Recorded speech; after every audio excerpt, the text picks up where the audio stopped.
Welcome back to Final Fantasy XIV. As always, this is your commentator, Micah. Or I guess commentator is not necessarily the proper word, but I am commenting and I am speaking. So, hi.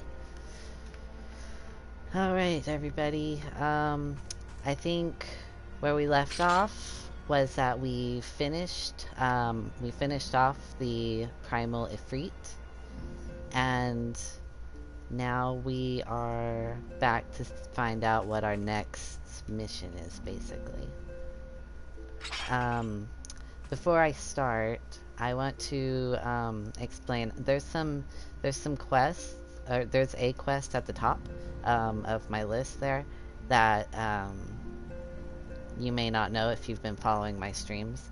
That's because off my stream time, I have been leveling different classes that aren't the main class that I'm going with for the thing. So my plan is to, at certain points of the story, switch the class up, and so as you see, like, it says speak with Mila at the Gladiators Guild. Paladin is one of the classes that I plan to switch to at a certain point. So I'm just getting prepared for that. But in the stream, I'm just going to be playing as Marauder for right now. So, alrighty then. Let's speak to Memphilia. Let's put our axe away, though. That's awfully intimidating, isn't it? Oh.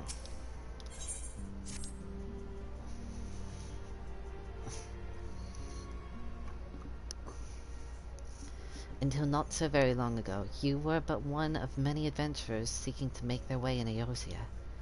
But for your character and courage, you were raised to the esteemed post of envoy.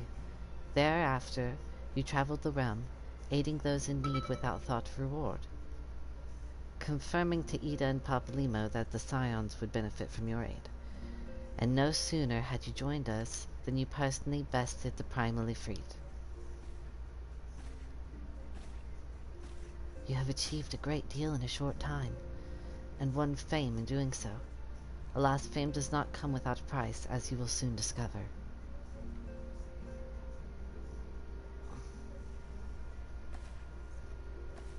We have guests, Averstrom. Or rather, you have guests. Beg pardons.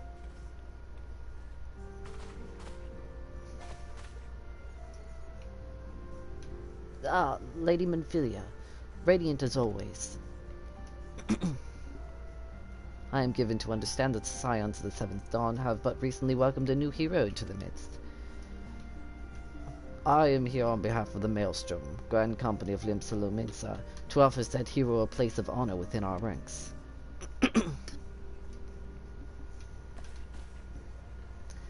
As you can see, Averstrom, your recent exploits have garnered you the attentions of the Grand Companies of Eorzea. Each organization would have Ifrit's bane for its own. To this end, all three have sent officers to court you. They would not ordinarily go to such lengths to enlist a new recruit. That they have is evidence of their high regard for you. I find myself wondering how word of Averstrom's deeds spread so quickly. That the immortal flames should know of his triumph is to be expected, but what of the other Grand Companies?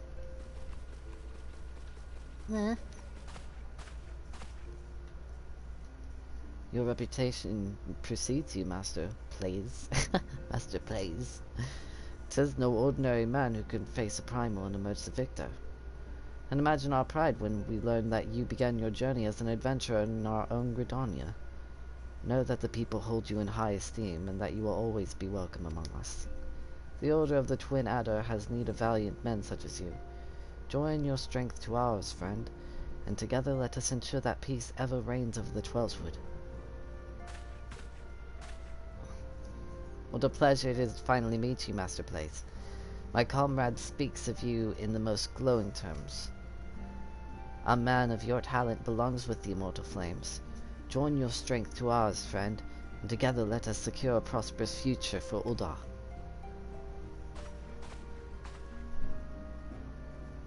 The Admiral is not exaggerating when she said you have the look of a hero.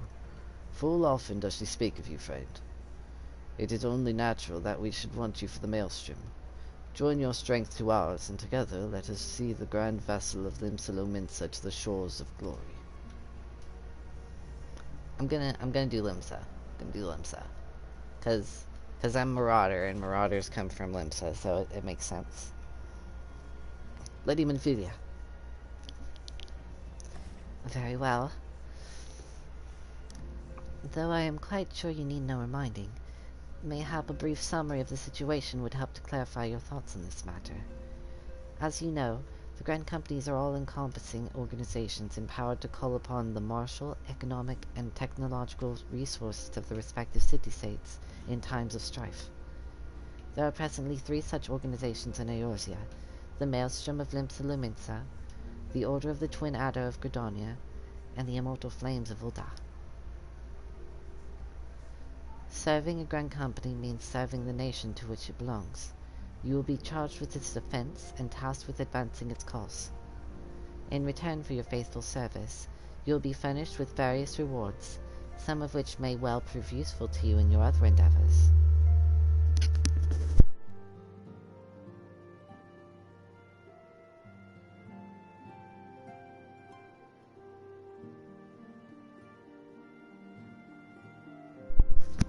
Sorry if you hear like a low humming sound. I'm not sure what that is at the moment, but if you are agonizing over which the Grand Companies best deserves your loyalty, be at ease. The commitment you make this day need not be permanent. Should you wish to shift your allegiance at a later date, you are entitled to do so, and yet I concede that it's no small choice you face. Oh, a thought occurs to me. You will, of course, recall that the 3 city-states are planning to hold remembrance services. Well, as part of the proceedings, I am given to understand that the leader of each Grand Company will deliver an address. Hearing these addresses ought to help you make an informed decision. What say you, my dear officers? a fine suggestion. You are as wise as you are beautiful, my lady. Very well, let Averstrom hear our leader speak, then return here with his decision. We eagerly await your answer.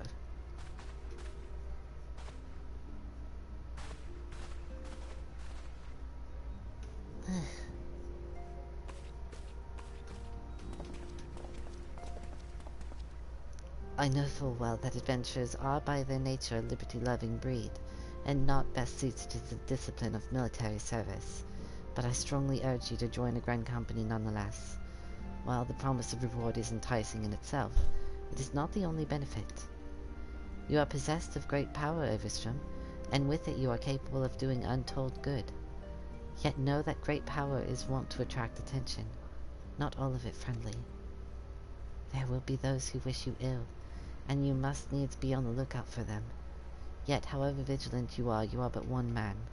In the midst of a Grand Company, however, you will be one man amongst many. A friend among friends. Your achievements will be shared, and so will the danger. I can think of no better arrangement. Of course, joining one organization need not mean leaving another. I hope that we can continue to rely upon your aid. The 12 know that we will have need of it in the days ahead. The Grand Companies seek to protect their own nations. We Scions, on the other hand, seek to preserve the future of Eorzea as a whole. Similar, yet not quite the same. Now then, I expect that you will be afield more often in the future. As such, I'd have you carry this link pearl with you at all times. It will allow us to stay in touch regardless of location. Eorzea is changing, Everstrom, and you have the power to help shape it anew. None can say what the morrow will bring, but so long as we believe in ourselves, there is naught we cannot achieve. Now, it is time you made ready for your journey. Before you depart, be sure to speak to Tartaru. She will apprise you as to where and when the remembrance services are due to take place.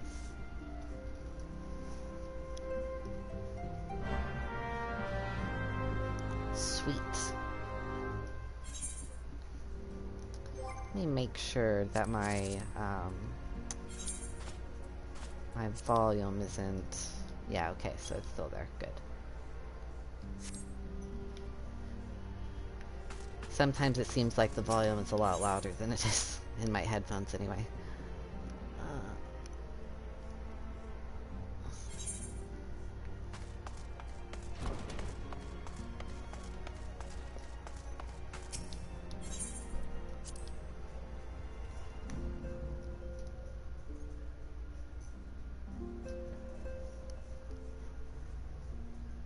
Bum, bum, bum, bum. Bum. Oh, it looks like there's something on my hunting log here. The Yarzon Scavenger. Oh, I need to speak to Tartaru. Forgot. You're just so tiny, Tartaru. I'm sorry about all the attention you're getting, Eberstrom. I might have sung your praises a little too loudly. And often. To, few too many people. Next time, I'll be sure to hold my tongue. Literally, if necessary. Anyway, I expect you want to know where and when the remembrance services are taking place. If all goes to plan, Gridania's Grand Company, the Order of the Twin Adder, will hold the first of 3 services, and Elder Sizio Kane Senna will deliver her address at Rikerto's amphitheater. I should probably mention at this point that due to the organizational challenges involved in assembling all of the involved parties, it's possible that the order of the services might change. Still, there's not much we can do about that. So make Gridania your first port of call. Next, you'll need to go to Ul'dah, where Flame General Robin Alden will be addressing the masses at the Royal Promenade.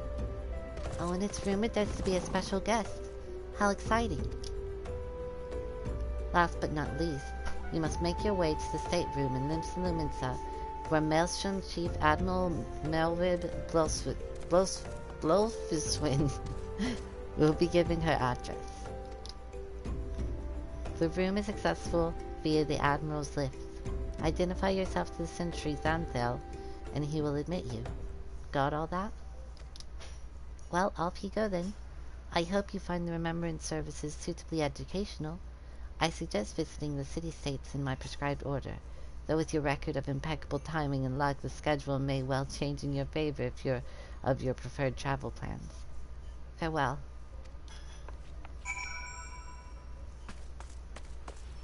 Alright, so let's go to Gridania first. I will follow how she wants me to do it, which is just fine. I don't see any reason not to, so... Oh, wait! Wait! No, don't teleport!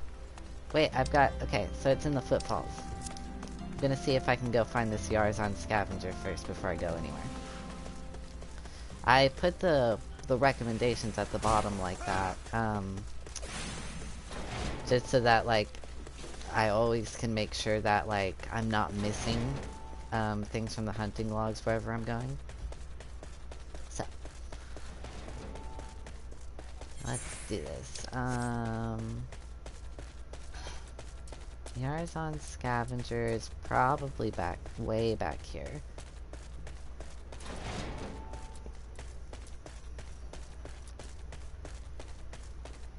Yeah, there it is. Alright.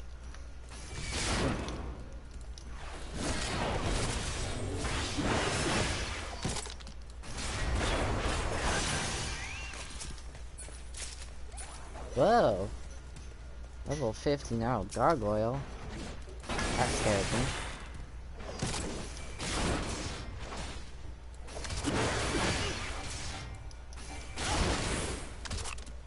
Whoops. Hit the wrong button. Let's see.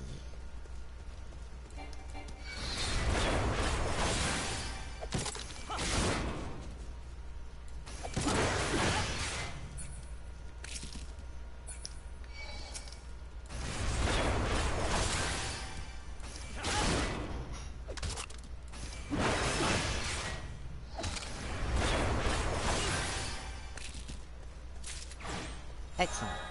Okay, now we can travel to Gridania.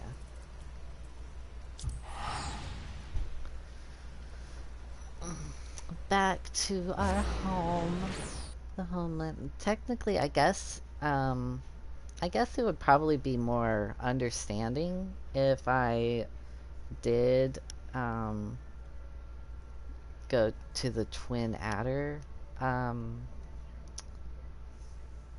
for the Grand Company, because I started in Gridania, but I don't know.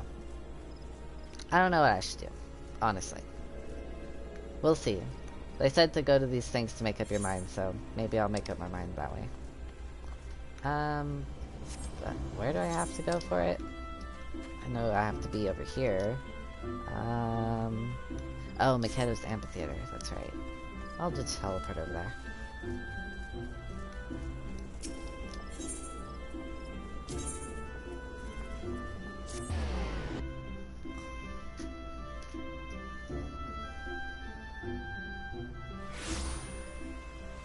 Yay! Okay.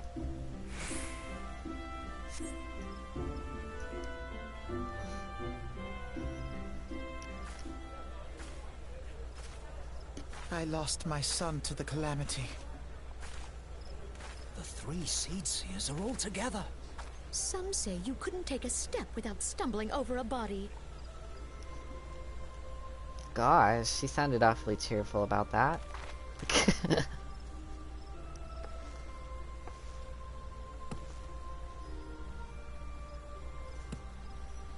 Our forebears were once strangers in the Twelves Wood. That lighting looks horrendous. Holy flipper. Fearful of the Green Wrath, they hid themselves in the dark recesses of the earth.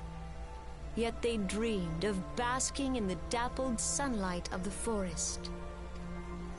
Through great effort, they proved their worth to the elementals, and were granted a place beneath the boughs. So it was that Gridania was born, some 5 centuries ago.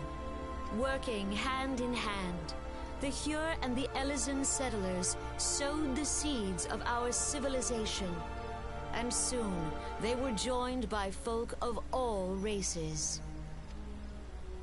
So nourished by the waters of unity, and blessed by the light of the matron, Gridania flourished into the great nation it is today. Do you see the Gridanian standard? There, hanging behind the Elder Seedseer. The entwined serpents represent the unity between Hyur and Elysian. An elegant symbol, do you not agree? In accordance with the will of the elementals, we have embraced a life of peace. Alas, our neighbors have not always sought the same for themselves, nor for us. Though we Gridanians have no love for war, we have still less for those who would threaten our way of life. Ever have we fought to protect the sanctity of the Twelves Wood. When the Garlean Empire brought its war of conquest to Eorzea, we rallied under the noble standard of the Twin Adder that we might push back the encroaching darkness.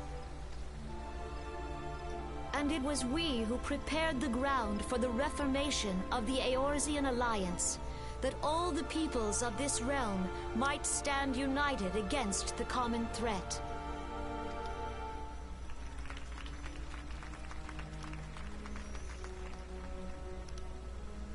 "5 years ago, the Alliance met the armies of the Empire upon the fields of Cartano.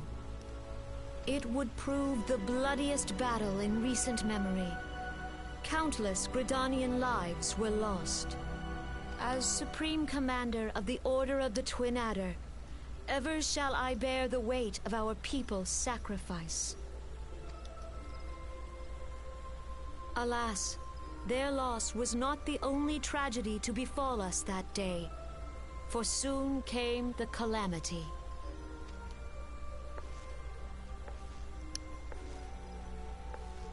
The scars borne by our forest are a constant reminder of its violence. Our lives have been irrevocably changed, each waking hour a struggle to survive. Driven to desperation, some among us have strayed from the path of righteousness, resorting to banditry, poaching, and other unconscionable deeds. To compound our woes, the Ixal have returned in force, emboldened by our suffering. They test our defenses nigh without cease, and prey upon the vulnerable. So beleaguered from within and without, it is of little wonder that our unity now falters. Dark times are upon us. Time was a man could walk the high roads without fear. On this day, 5 years ago, countless Eorzeans laid down their lives that we might behold another dawn. Please join with me in honoring their memory.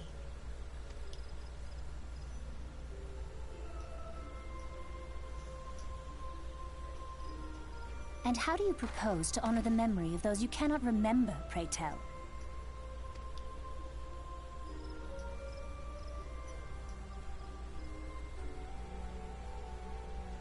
The destruction wrought by the calamity was indiscriminate. It dealt death to Eorzean and Garlean alike. Yet while we have labored to rebuild our homes, to rebuild our lives, the Empire has set about raising steel fortresses here in the Twelveswood. Let none be mistaken.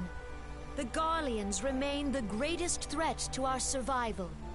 If we are to stand against them, we must remember what it is to be united. Our many troubles blind us to the woes of our fellow man. Thence is harmony lost. Yet harmony is the founding principle of Gridania. We are gathered here to honor the fallen.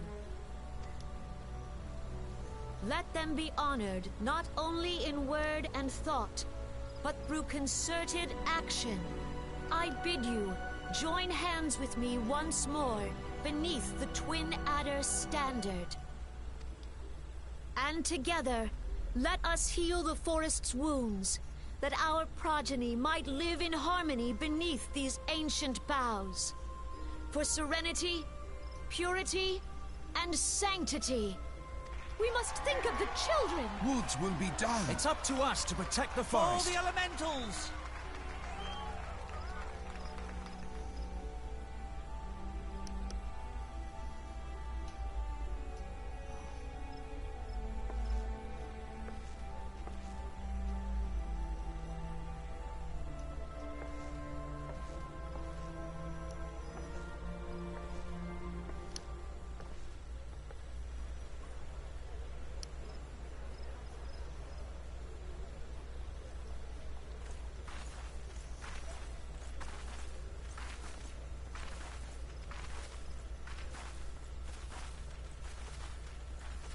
If you'll permit me, Alphino.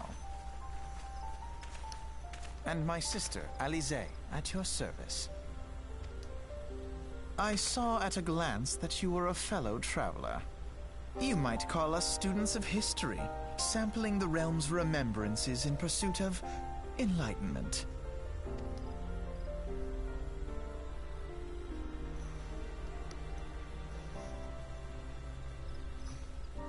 The Gridanians are unfortunate enough to have to contend with two beast tribes. The Ixal are unquestionably the more troublesome, being of a naturally warlike disposition, and wont to summon their bloodthirsty primal, Garuda. The Sylphs, by contrast, are peaceful in nature, being mischievous rather than malevolent, and have long been on friendly terms with the Gridanians until recently, at least. Alas, they have grown aloof, a change observed at roughly the time they summoned the primal Brahma. The Gridanians have no love for war, and they consider open conflict a last resort. Though they clash with the Ixal ever more regularly, you may be assured that they do so in self-defense. As for the sylphs, they are as yet bound by a peace treaty, though one wonders how long it will be before it is broken. The Twelveswood was grievously wounded during the calamity, leaving Gridania vulnerable to attack. The people are hopeful that restoring the wood, and thereby the power of the elementals, will put an end to their woes. Yet how long will that take? Centuries, I'd wager.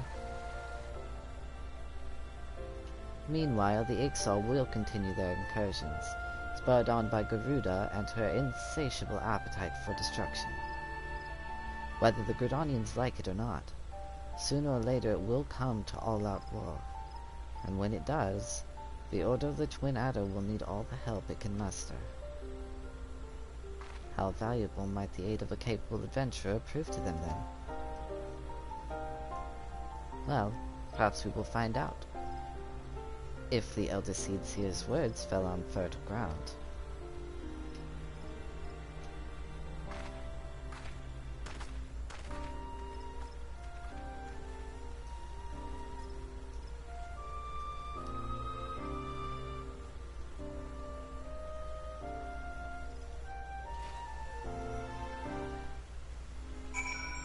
Alright, awesome. I loved the voiced cutscenes in this game. There's a lot more than there used to be. Awesome. Alright, so it looks like Ul'dah is next. Or Ul'dah, whatever. I always call it Ul'dah, like I put a big emphasis on the da, but apparently the English pronunciation just says like Ul'dah. Ul'dah.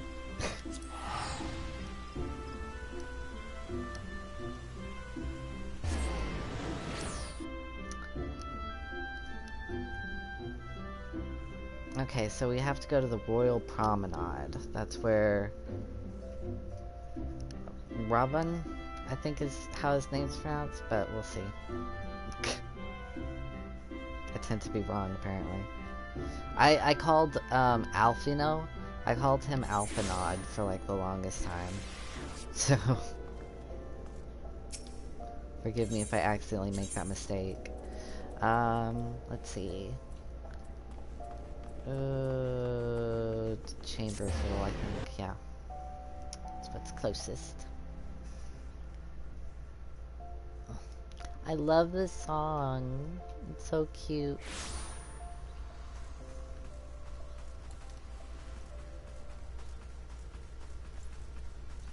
Bum, bum, bum, bum, bum, bum. Alright, here it is.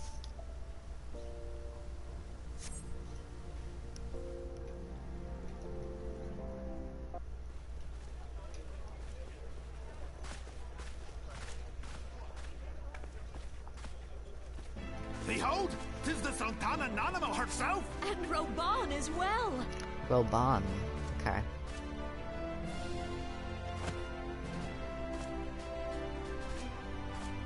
Hark you, souls of flame, drawn to the bosom of the desert, where the fire burns brightest and shall rage forevermore. Hurrah! Roban!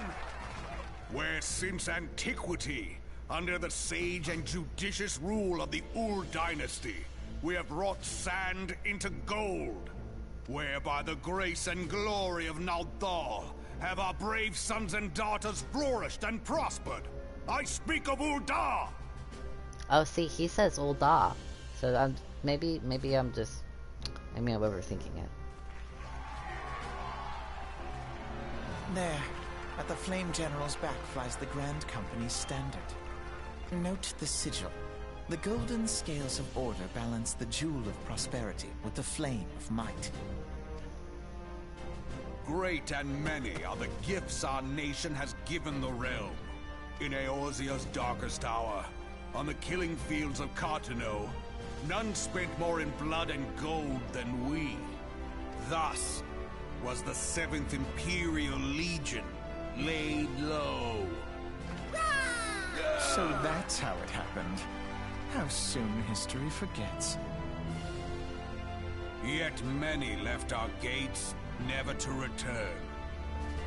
Let us pray for our absent brothers and sisters, that they might know happiness in the great beyond, as Thal's honored guests. If the fates were fair, the price we paid that day would have bought us victory. Alas, they are not. And now, but 5 years into this 7th Umbral era, the spirit of sacrifice which granted us our strength is all but dead. Look around you. What do you see? A people divided, downtrodden and enthralled. Where are the merciful alms of the rich? Where is the just steel of the righteous? I ask you, is this the great nation our brothers and sisters gave their lives to save? You who call this living, dishonor the name of the immortal flames. It is but a slow death. Our enemies surround us. The savage hordes of the Amalja wait beside our roads, strangling the lifelines of trade. Meanwhile, the Garleans make mock of our borders and despoil our land of its natural wealth. We stand on a precipice, yet we do not act. Whether trader or soldier, monetarist or royalist, all must recognize that a divided Uldar stands to fall. Victory and fortune walk hand in hand. Ye who seek glory and wealth, look not to what little you can snatch from your neighbor, but to the boundless wealth of the world beyond. Now is the time to unite. Now is the time to ride forth. In the name of the Sultana, I beseech you. Line not your own coffers, but those of the immortal flames. Seek not to prosper from Uldar, but to restore her to prosperity. As the realm prospers, so shall Uldar. As Uldar prospers, so shall her people. Ja, for Uldar! Together we are one.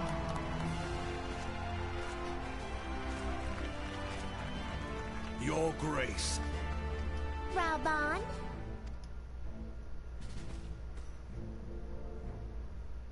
She's so cute.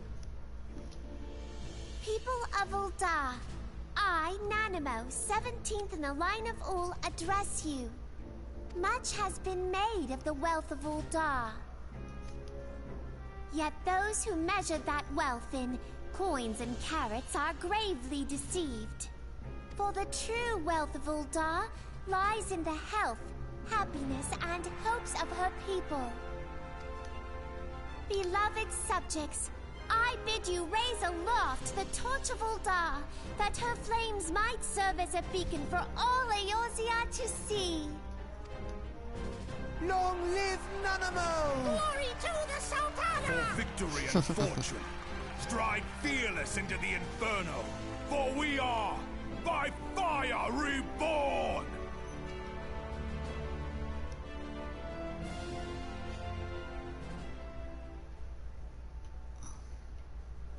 Forsooth! The time is now! I fancy meeting you again.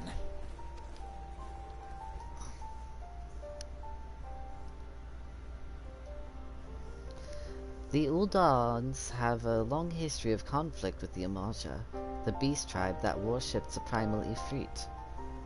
Judging by your look of distaste, I take it you have encountered them. The Uldans do not shy from confrontation. If aught threatens their precious prosperity, they will seek to crush it. So have they dealt with Ifrit thus far, smothering his flames each time he is stoked to life. Yet he is but one of several problems. Though they have been quiet these past 5 years, the Garleans have not gone away. Meanwhile, refugees continue to arrive in droves, and Uldar has no clear policy on how to deal with them. After all, not even the Sultanate's coffers are bottomless. And even assuming they had the coin, resources will ever be finite. Which brings me back to the subject of Ifrit. It has been observed that the Amalja are summoning him with ever-increasing frequency. Every time they do so, the Uldans send their forces to smite the Primal, and though they invariably succeed, each victory is bought with blood. It is a war of attrition which they cannot well sustain. Small wonder then that the Immortal Flames are eager to recruit more members. At such a desperate hour, an adventure of your experience would be a most welcome addition to their ranks.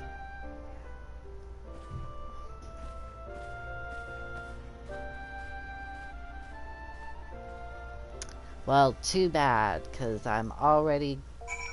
I don't know. I'm stuck between either going with Gridania or Limsa, one of the two. But I guess it's time to head over to Limsa to see what Meryl would have to say. Hello viewer, thank you for joining. Sorry that I couldn't welcome you when you first came to the stream. I was in the middle of a cutscene. But, I'm happy that you're here. And, I hope you enjoy the gameplay.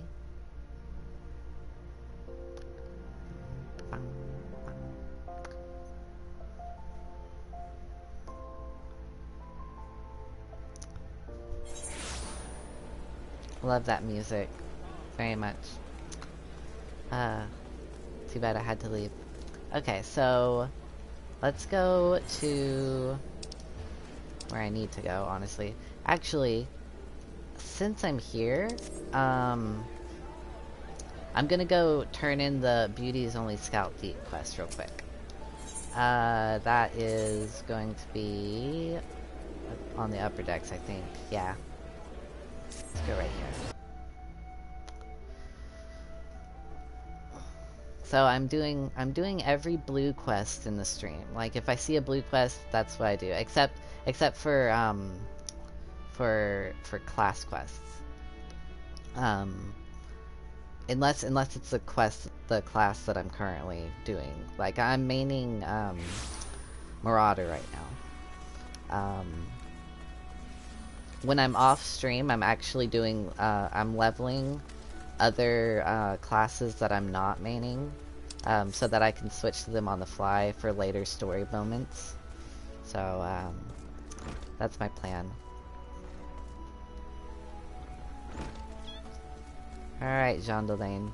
If that's how you pronounce your name, I'm not sure.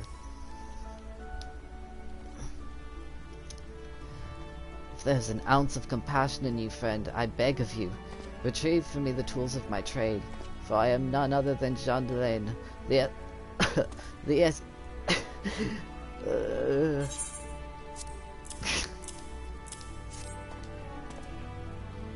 Could this be? Yes, I can feel it. The light returns to my eyes. Power courses through my fingers. I live.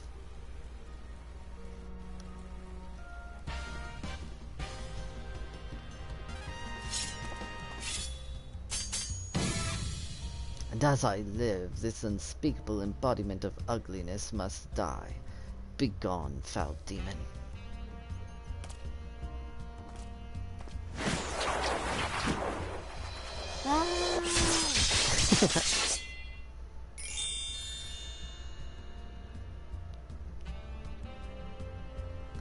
And so I ask, how do you feel, madam? Why, it's as if, in but a single magnificent moment, I traveled beyond the void and returned to life as the embodiment of all that is beautiful in this world. Could it be? Yes, it must. How else do you explain such power? You are the one whose coming was foretold. Yeah, you are the esthetician. In the flesh, madam. I am Jean Delane, crafter of coiffures, so divine that Menfina herself doth begrudge my clientele their beauty. But let us speak of you, madam. For where a moment ago stood a fashion challenge frump, now there stands a beauty reborn. Yay!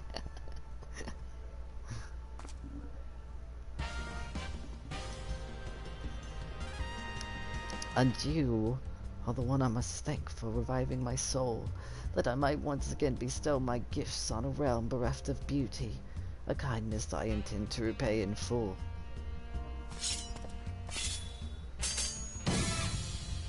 Do you fear that your own hairstyle is becoming passé?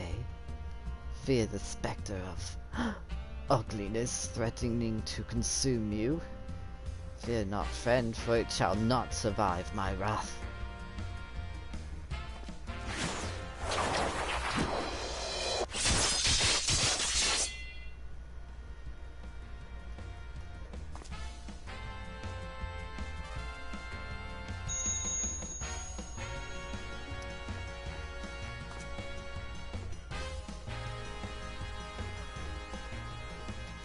As the madam before you, at this very realm we call home, from an abyss of unfathomable drabness, you shall rise anew.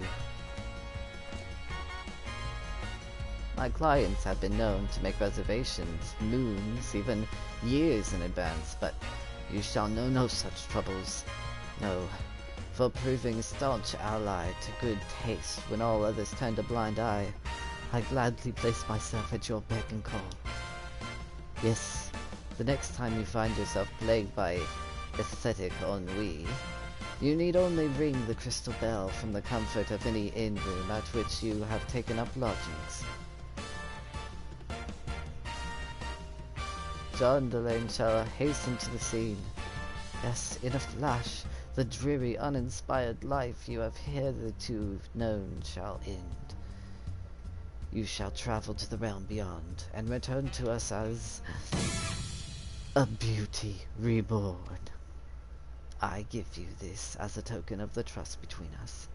Treasure it, for it is the key to a world of aesthetic wonders ordinary men shall never know.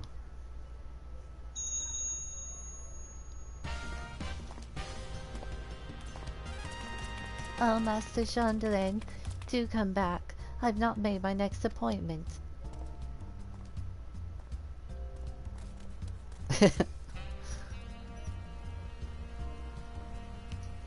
He's so happy. He got his tools. Esthetician now available. Sweet. Okay, so I can change my hairstyle and my makeup and stuff whenever I want. Alright, now I have to go to... I think just right here and go downstairs. Yeah, the Drowning Witch.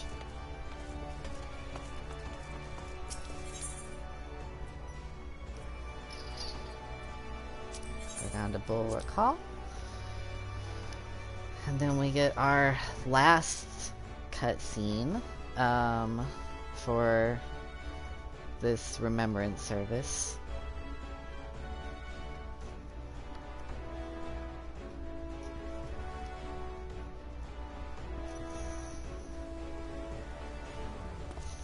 Okay.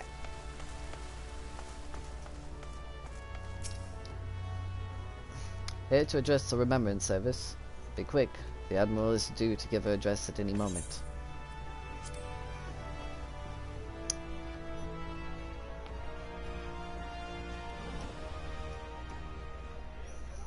The Garleans are another matter altogether. So much for our alliance.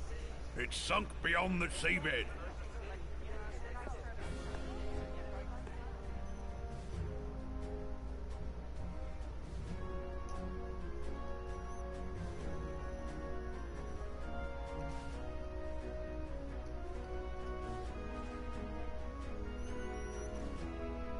Brothers and sisters of the sea, hearken unto me. Look upon this, our mighty crimson standard, and tell me your hearts do not swell with pride.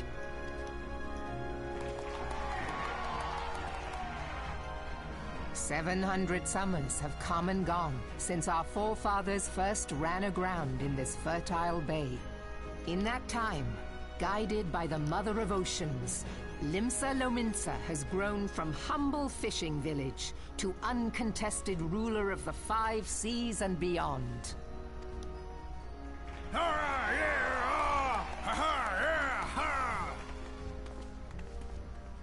Did you look as the Admiral bid you?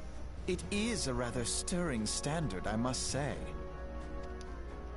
The Crimson Field is meant to signify the blood of fallen crewmates, while the Black Longship represents a pirate vessel. When the Garlean Empire marched upon Eorzea, we assembled beneath the Maelstrom Standard, and our Grand Company was reborn. All answered the call, from the Knights of the Barracuda to Hilthier's bloody executioners. And together, we met our would-be conquerors upon the field of Cartano. That day, the world bore witness to the united strength of Limsa Lominsa. I swear to you, no army ever fought harder or with more courage. Yet many of ours did not survive. Join me now in remembering those who fought in the name of freedom and fell. May their souls be returned to the sea.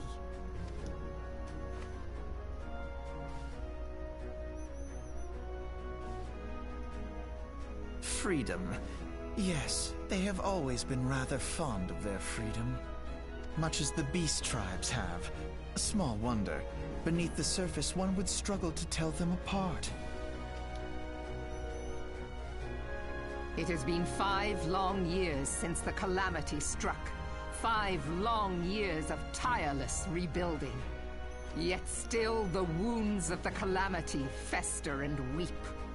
But when I stand atop the mizzenmast and gaze out upon our battered and broken vessel, I see an undying spirit.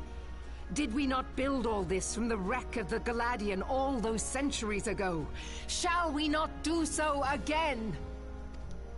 Yet there are those who would see this ship of ours sink beneath the waves of the restless Rotano.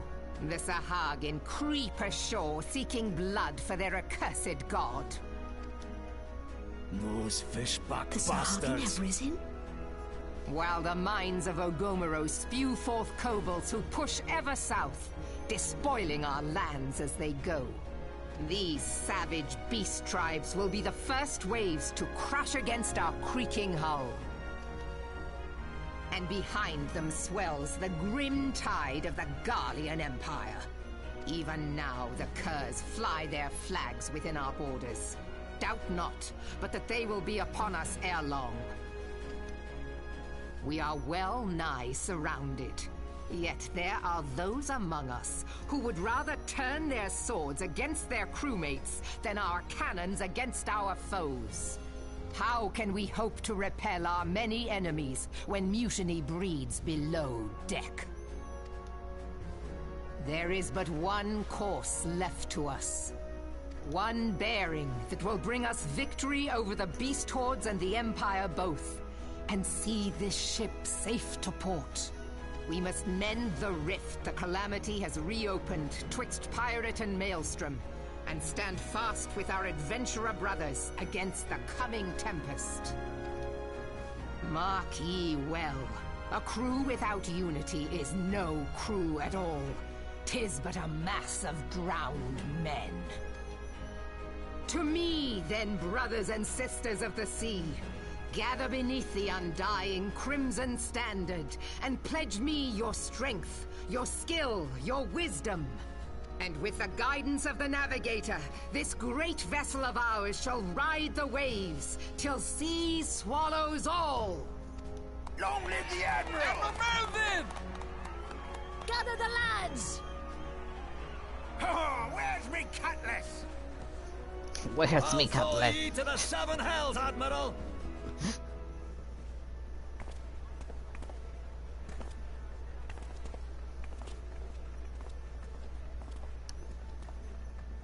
Fancy meeting you again. That's what you said last time, Alf, you know.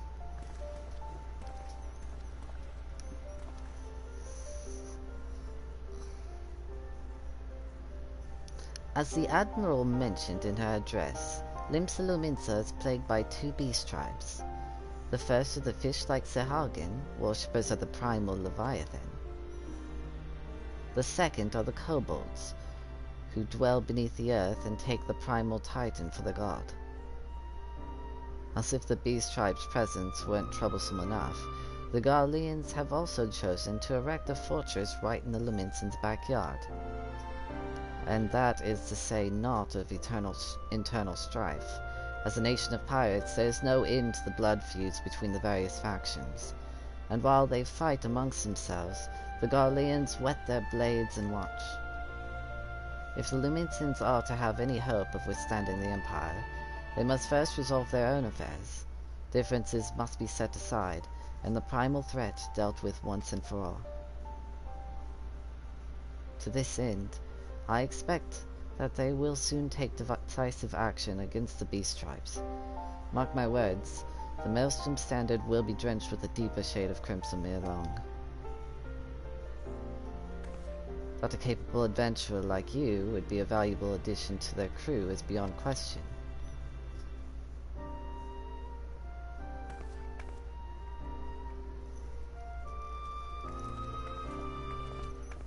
I like Alfino. He's a cool character. So is Alize.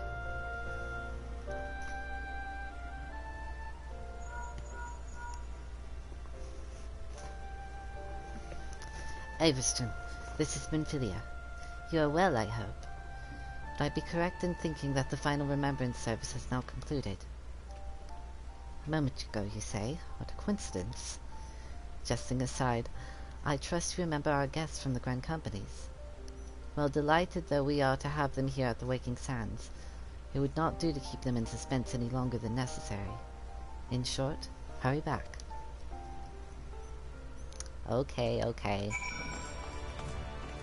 If they want me at the Waking Sands, I'll be at the Waking Sands. That would go... Okay, inventory. Sorry. I'm using the teleport ticket. Wait, what's this? Oh. Wait, what's this? Oh, okay.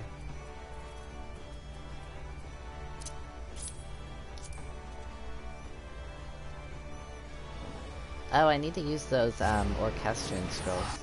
Orchestrion Scrolls are, for,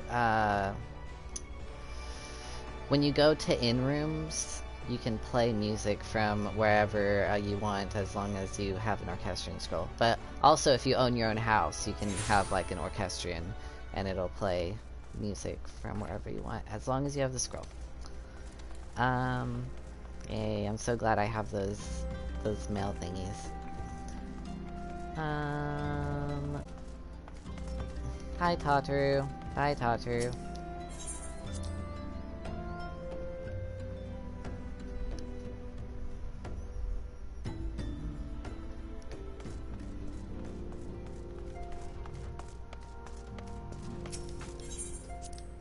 Okay.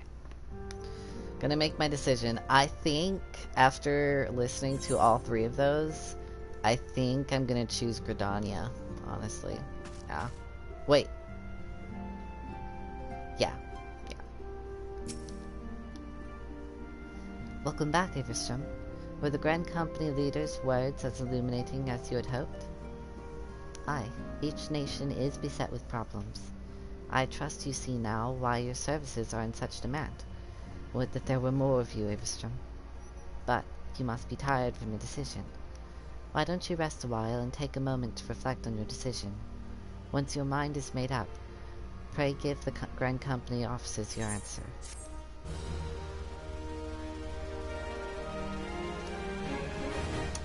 I'll take the experience. Oh, is this another voice cutscene? The gods only know what Grand Company our adventurer friend will keep. The wheels of change are in motion regardless. Brother, are you certain this course is best? Whatever do you mean, dear sister?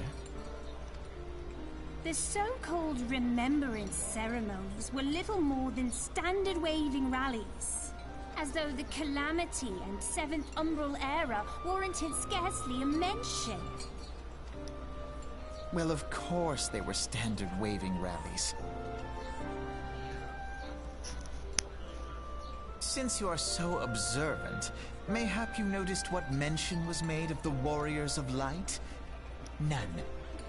I suppose they must have forgotten the heroes who spared Eorzea a fate worse than the Calamity? No, dear Alizé, they haven't forgotten these details. They have elected to omit them. Deep are the wounds the Calamity inflicted upon Eorzea. So deep, in fact, that the realm still bleeds. Needless to say, the beast tribes and their primals do little to alleviate the pain. So, the task of salving Eorzea's wounds falls to the Scions of the Seventh Dawn, with a little help from our friends, the Grand Companies. Remembrance will yield no remedy. If our world is to heal, we must put the horrors of the Calamity behind us. Our grandfather would never entrust the fate of the realm to despots who rewrite history to their convenience.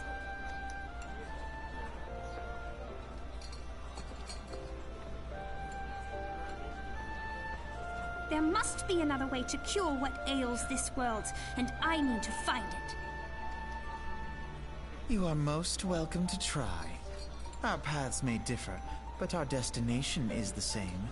In time, I dare say we will see eye to eye. I should hope so.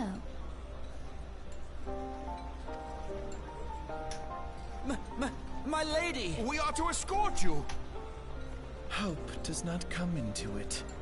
We share the burden of this fate, dear sister, and will prevail together or not at all.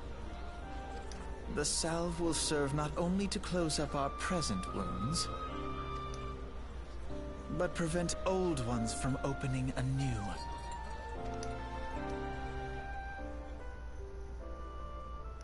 Yeah.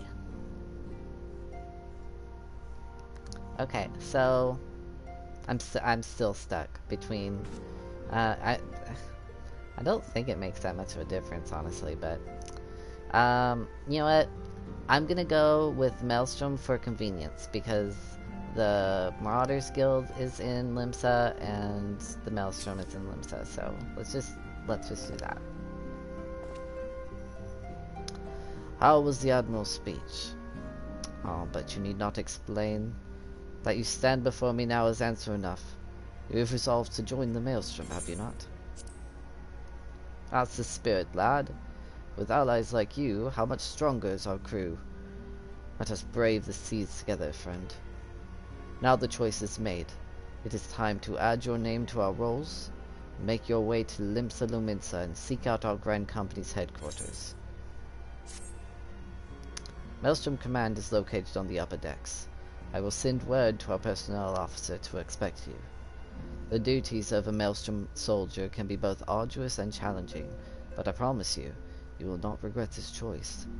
May your passage be swift and your bearings sure.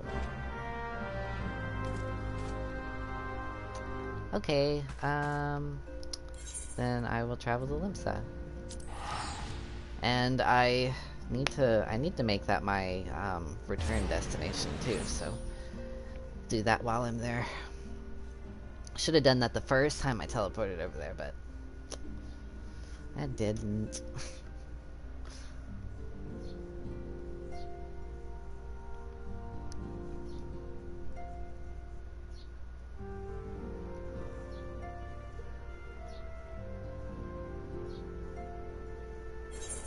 Oh, that was a long loading screen. Kind of expected for this place, though. Because, I think of all hub places, this one's usually the busiest. It's not right now, though, so I don't know. Oh yeah, it's up on the upper decks. So, get up there. I think it's right next to the aft castle. Yep. Ooh, there's something that smells good in my house right now. I don't know what it is. I do have the window open, so it's possible somebody's cooking something outside or something, but I'm not sure.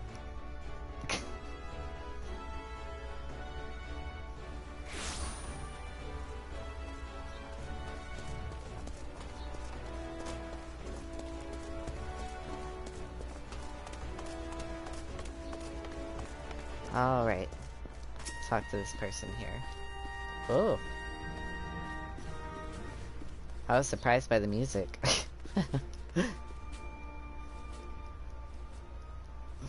Hell, adventurer. What business have you at Maelstrom Command?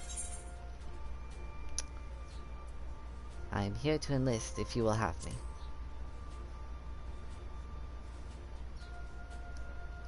Then well met, and welcome to the Maelstrom. I'll need a name for the role, so... Wait a moment, you're him, aren't you? Maelstrom Plays. Ah, you're just as our recruitment officer described. Glad to have you aboard, friend. Now, before I can accept your oath, you must be made aware of Sir!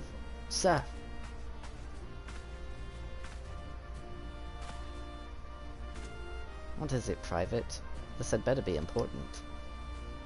Sir, we've received a report from a lookout in Lower Lenosha, sir. Imperial forces have fired upon a High-Wind Skyways airship. The vessel is in a bad way, sir, and appears to be banking for an emergency landing in Cedarwood. Cedarwood? Damn it. We have no troops available in that area. The bulk of our infantry is bogged down on the coast, skirmishing with the fishbacks. Blaze, this is highly irregular, but I fear your first duty and service to the Maelstrom must needs be unofficial. If our man in Lower Lenosha is correct, the airship will come down in territory crawling with Imperial scouts. If there are any survivors, we must reach them before the Guardians do.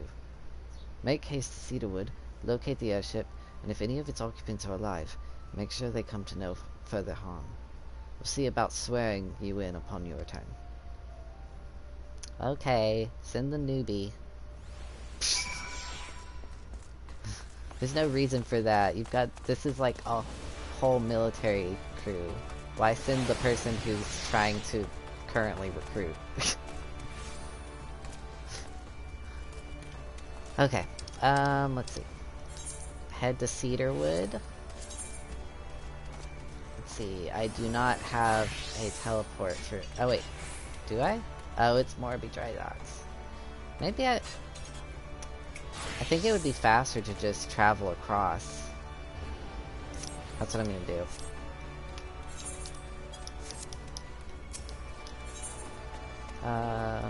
Okay, here. I think it'll be faster, but considering the loading screens, it might not. But I just don't have a mount yet. I think I'm really close to getting a mount. I think you have to join a company, and then you do a blue quest that's associated that's close to the company afterwards, and then you can get a chocobo. I think that's what it is. And then the world's my oyster, right?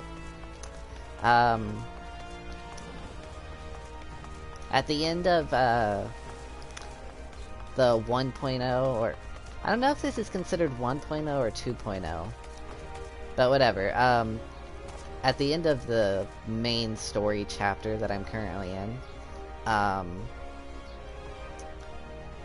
your mount actually is capable of flying, so that's fun. It's like twice the speed of mount speed, so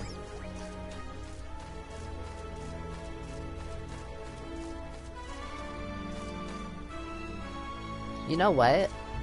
I never looked up close at these lambs. That is a cute animal. I mean, minus the tail, I guess. The tail kind of weirds me out a little bit, but that face? Oh my gosh, that's so cute.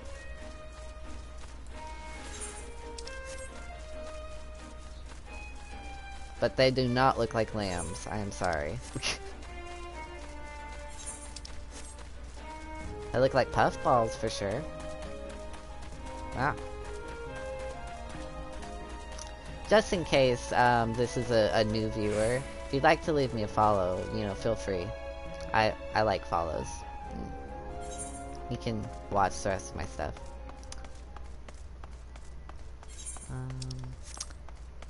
If you're not a new if you're not a new person, you're one of my followers, how are you doing today? Well, I guess how are you doing today anyway? I like to know.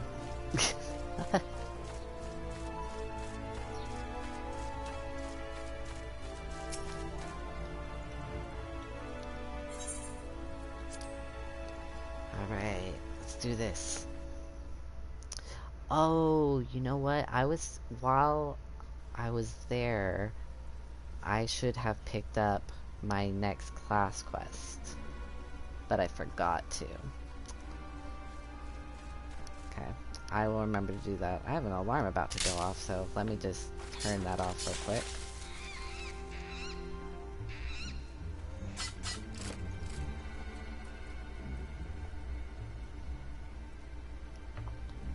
An adventurer? What are you doing out here? No, wait. Let's find some cover first.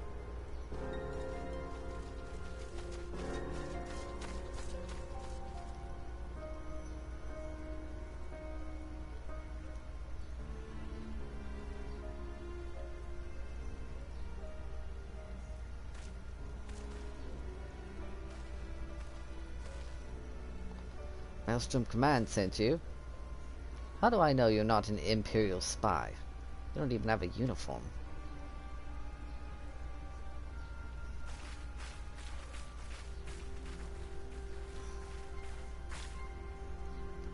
Fair dues, sir. We are of the Maelstrom. You're a Garland Ironworks engineer, yes? One of our lookouts reported the attack on your craft. We're here to rescue you. You must be Plays. Good work on reaching our friend here before the Imperials.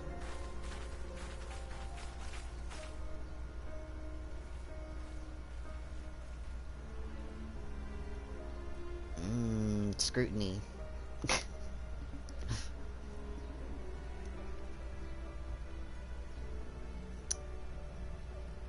I've never seen a craft of this design. Must be Garland's work. Is there no end to the man's treachery? The secrets of Magitech belong in Imperial hands. They are not to be squandered on Eorzean savages. We are taking this craft back to the fortress. Dismantle it if you must. Bring the engineer.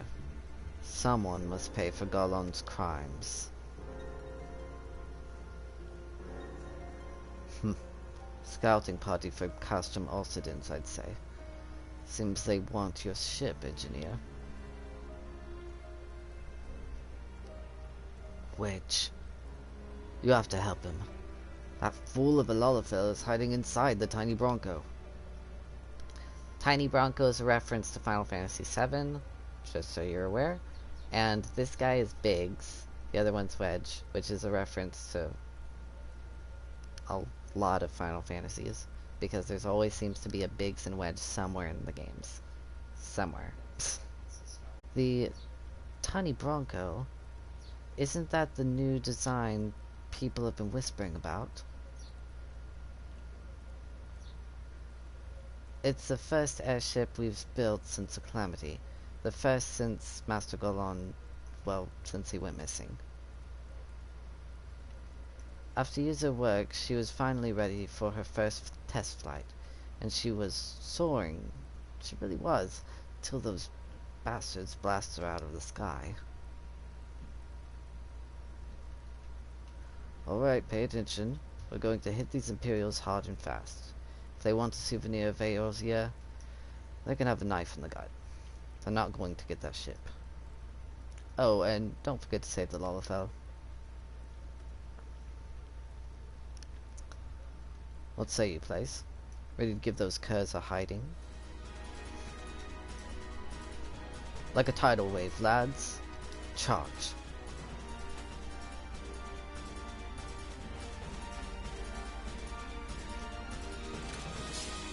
An ambush! 2 arms! This is the first time, I think this is the first time fighting the Imperials in the game. How interesting.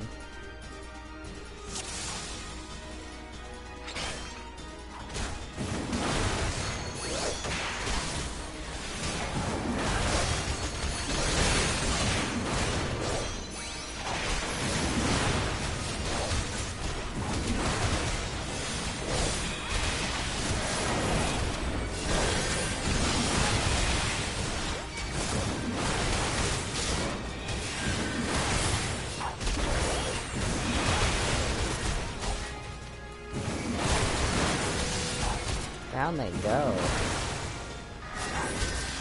Indeed. Very good. This has gone on long enough.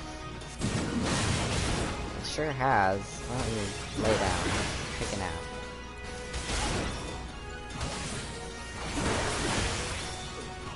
Oh, okay.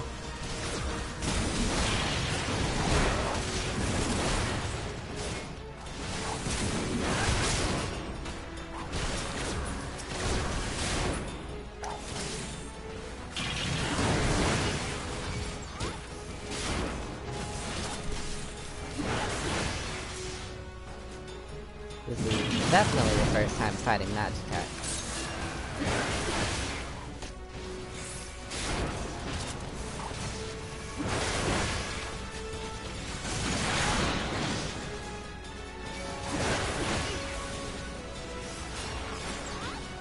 Where is he going?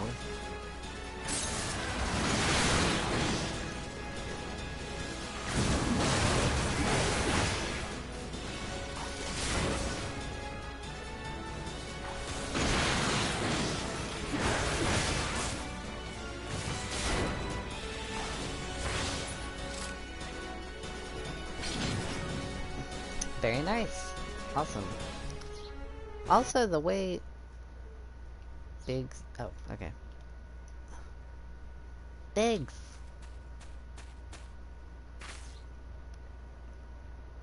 Wedge. You shouldn't have stayed with the ship. That was a close one. Too damn close. So how she look, anyway? The auxiliary propeller is a dead loss, but I think we can wring enough thrust from the main propeller to get us airborne. Oh, a few minor modifications and we should be able to fly the tiny Bronco home. We'll stand watch until the ship is ready to take off. The Imperials will come looking for their scouts eventually, but I doubt they'll get here for a good while yet. Plays, you're free to return to Maelstrom Command and complete your induction. Ordinarily, I'd ask you to stay, but I think we'd all feel better knowing an adventurer of your ability was safely sworn in and ready for the next mission. Rest assured, I'll inform Command of the part you played today. I, just wanted to say sorry, you know, for calling you an Imperial spy and all that. Got that one wrong, didn't I? Seriously, though. If it hadn't been for you and the Maelstrom lads here, we'd be chained up in a dungeon by now. I'm in your debt, friend. We both are. Wedge. Thank you. We're very grateful.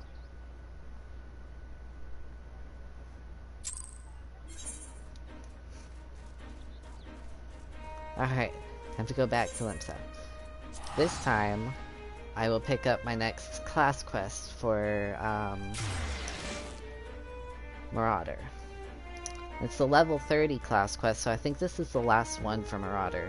Which is, exciting. Because, when you get done with, like, that means there's not going to be any more class quests for right now for the Marauder after this one. It'll be some time before we get some more, because I'll have to finish the story quests for up to level 30 of the story quests, or maybe it's 50. I don't know. It's one of the other. No, I think it would be 30. Yeah, for sure. Let's see. Ethernet. Motors go.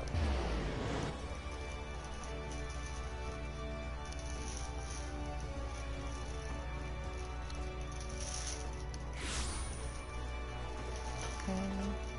Here we go.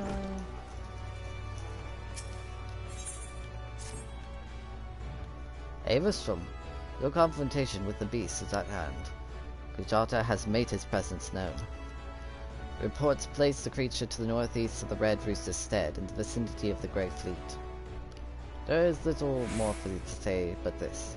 Harness all the strength you have built through your labors of sweat and blood, and unleash it full fury upon Kujata and his menagerie of scavengers. Sigurd yet lies abed, trusting in your strength and praying for your victory. I ask that you go to the lad before the battle and tell him you venture forth to fell the object of his vengeance. Such news should cheer his ailing heart. The time has come, Avistrom Place. May your axe strike deep and true.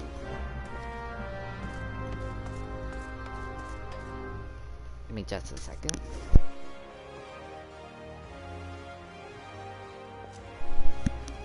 Ah, I had to cough. Oh.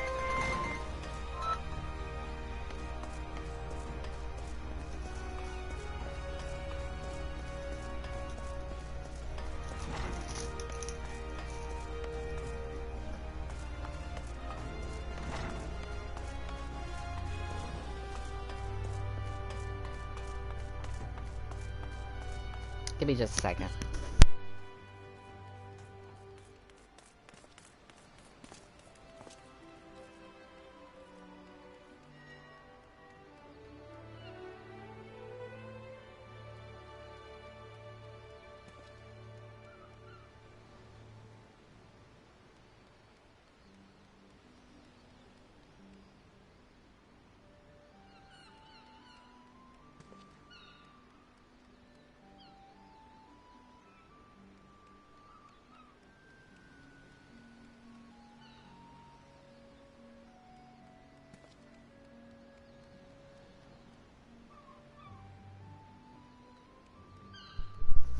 Okay, sorry for that. I received a phone call, and I've been expecting a phone call, but like I wasn't thinking about it, and I just like hung it up immediately, and I was like, oh, what did I just do?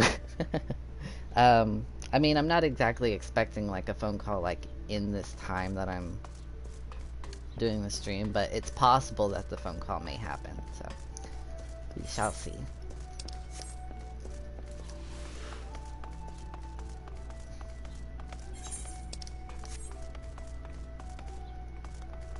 Okay, so he wants me to speak to Sigurd at the Red Rooster's stead, which is fine. I wonder if I'll continue to do the main story quest right now, and we'll see if it like leads me to the area that's at, and if it does, then I'll do it then. Because this main story quest is well above the level of the current main story quest right now, so. Welcome back, Blaze. I just heard the report. Oh gosh, everybody's gonna call me by the last name now. That's unfortunate. Alright. You needn't be concerned about the engineers. They completed their return trip without further Imperial interference. I must admit, I had my doubts at first, but it seems the stories about you are true. I look forward to seeing what else you're capable of. After you're properly inducted into the Maelstrom, of course. Now, speaking of your induction,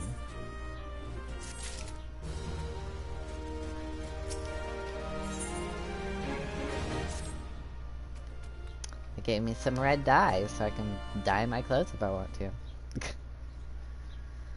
Let us start afresh, shall we?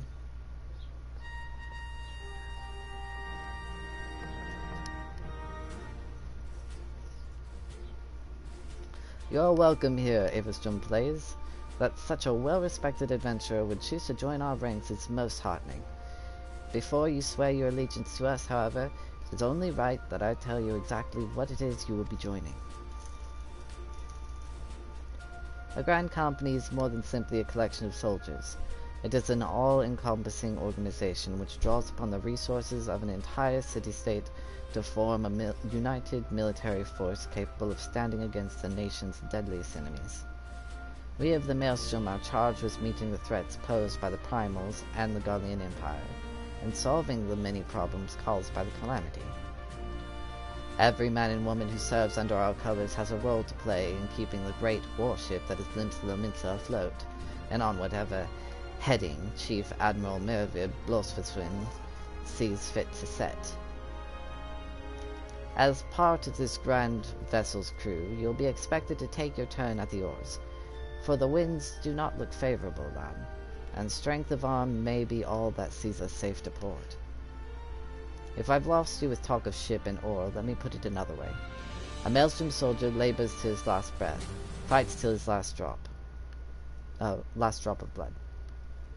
We give our all in service to this nation, and no less is expected of you. Please. It is customary for new recruits to swear an oath of their own choosing upon entering the Maelstrom's ranks. Is there aught you'd like to say?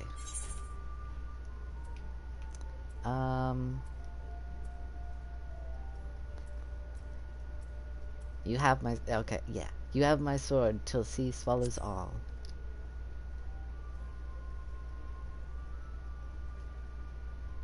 And I've no doubt we'll need it. Keep your weapons close to hand, lad. Avastrom Plays, I hereby assign you the rank of Storm Private 3rd Class. You are now officially a soldier of the Maelstrom. Welcome aboard, Private. May you serve Limsa Luminsa well, till sea swallows all.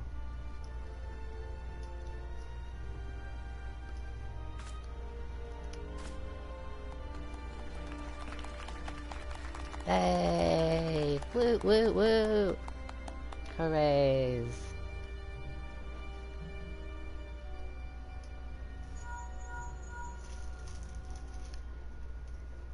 Can you hear me, Avastrom? This is Nymphilia. An officer of the Maelstrom contacted me with news of your enlistment. My congratulations, Private Plays.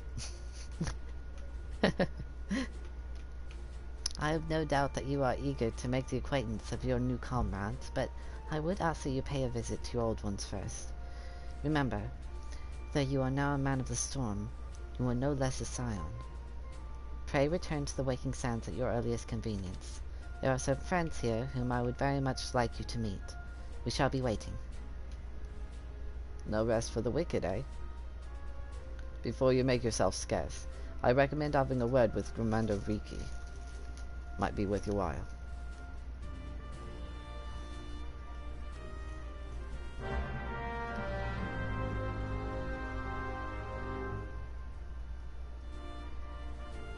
My little chocobo!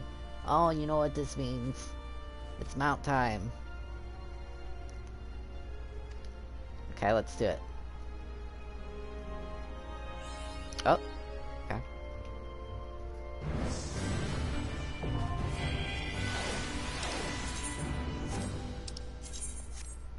Alright, let's do this quest.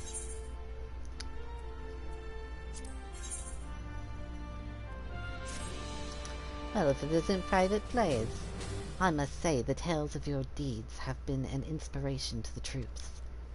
Our duties take us far and wide, and I'll wager you've slogged across quite a few miles of countryside on not but your own 2 feet. Such a sterling soldier of the Maelstrom deserves his own steed. Let us see about having one issued for you. All you need to do is obtain a Storm Chocobo issuance by exchanging company seals with the quartermaster. Once you have this deed, present it to Freydin, and she will see you saddled up on one of our trusty beds. Looks like she has another quest, so go ahead and pick that up too. Ah, Private Plays. Just the man I was hoping to see. Your exploits of late have been the talk of Limsa. Don't let this puff your sails up too much, but I've heard some of the higher-ups saying that the Maelstrom would be lost at sea without you. But I suspect you're not the type to rest on your laurels. Nay, the tempest raging in your eyes tells me you're looking for new waters to navigate. Fortunately, we have just the place for people like you. Have you perchance heard of the Wolves' Den?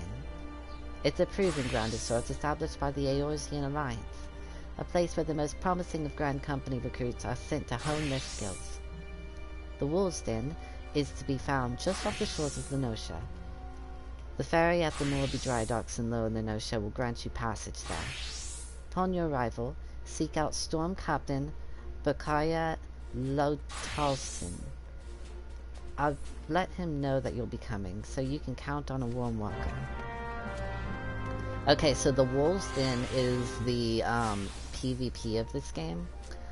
I, personally, do not do PvP. So, that's because, I don't know, it's not really my thing. At least it's not in this game. Honestly, it's not really my thing in general. I prefer PvE games. Let me see about the Storm Quartermaster here. What do I have to do to get my Chocobo? Storm Instruments. So I need 200. I have 0. So let me talk to this guy, see how I can get some.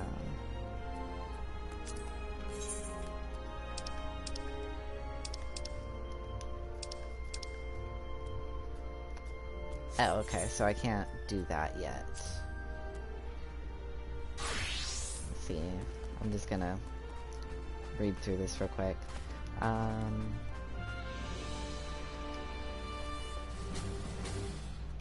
Oh, okay, so I just need to do some fates. Okay.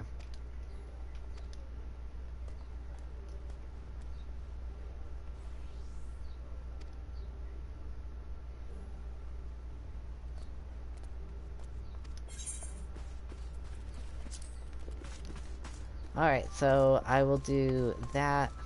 Let me see. I'll go to Morrowby Dry Docks. They said something about the levies giving some of the what are they called? The things I just said. I'm blanking. The thing. So, let's see. Oh, I could actually go ahead and activate the Wolves Den stuff right here if I wanted. Which is, I'll just go ahead and activate it so that it's not in my quest log anymore.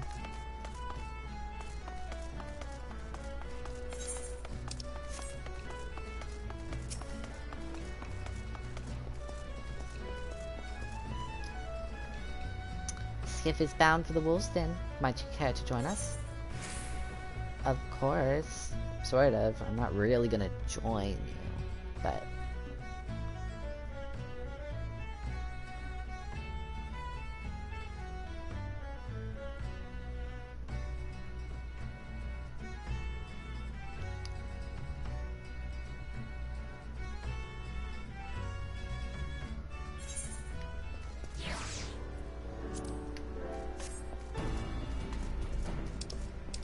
Okay. Yeah, one of the things I don't necessarily like about the PvP in this game is that, like, you're put at the same level as everybody else, which makes sense, honestly, for PvP, but, like, it makes me feel like, oh, and all of your skills are different. Like, it just confuses me because, I don't have time to, like, learn my skills over time. It's really hard to wrap my head around. I don't recall seeing your ugly mug around here before. Hmm? You say Riki sent you. She said she was sending a new wolf to the den. Bah, more like the runt of the litter if you ask me. You barely have fangs for the honing, but I guess I'm feeling goddamn generous, so I'll throw you a bone. Start yourself off with crystalline conflict. Them training bouts are made special for feckless adventuring types who can't tell sound strategy from a horse's arse. I still reckon it won't be dawn before you run home with your tail between your legs crying for your mum, but you can have a word with Lieutenant Gunji Zulunji. if you insist on giving it a go. You'll find him outside, assuming you can work up the nerve. Stand up straight, maggot. This ain't no place for the weakest spine. Dismissed.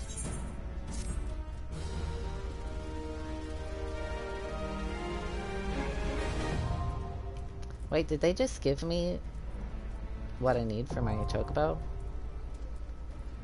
I saw that... I don't know. Okay, so I unlocked it. I'm not gonna do it right now. Let me check my inventory real quick to see if they gave me what I need.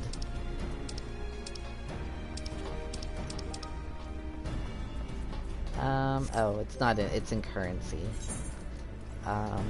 Yeah, they gave me company seals. That's awesome. Oh, there's some more here. Earning your wings. It's just more PvP stuff, I guess. I'm not planning on really coming back here. So, I think I might just skip these blue quests. Who knows? I might at one point do this, but it's gonna be far in the future because I'm focusing on story first and, you know, PvE business. And there's, I've like in the past, I literally played this for hundreds and hundreds and hundreds and hundreds of hours, and I still never completed everything PvE. So it was funny. This I play on the PlayStation, so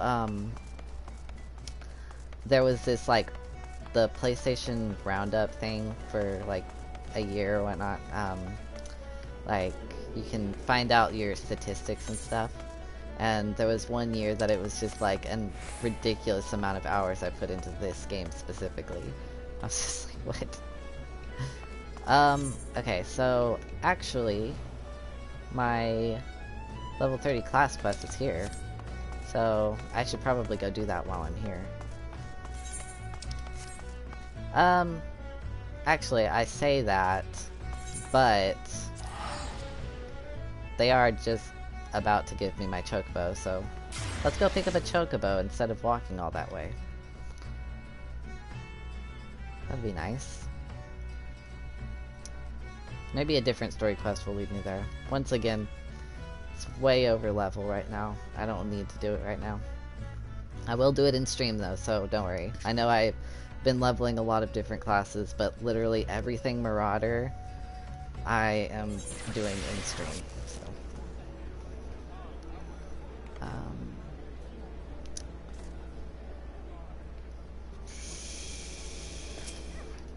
Where... Oh yeah. Once again, that was just a big brain fart on my part. I was just like, I don't know where I'm going. But I just said where I was going.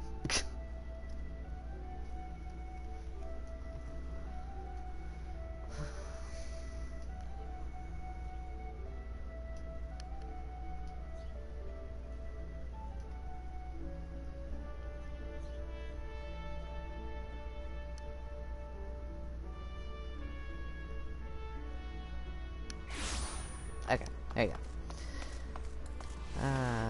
Get my chocobo. Wonder what this guy has to say. What is this? Like civilized men.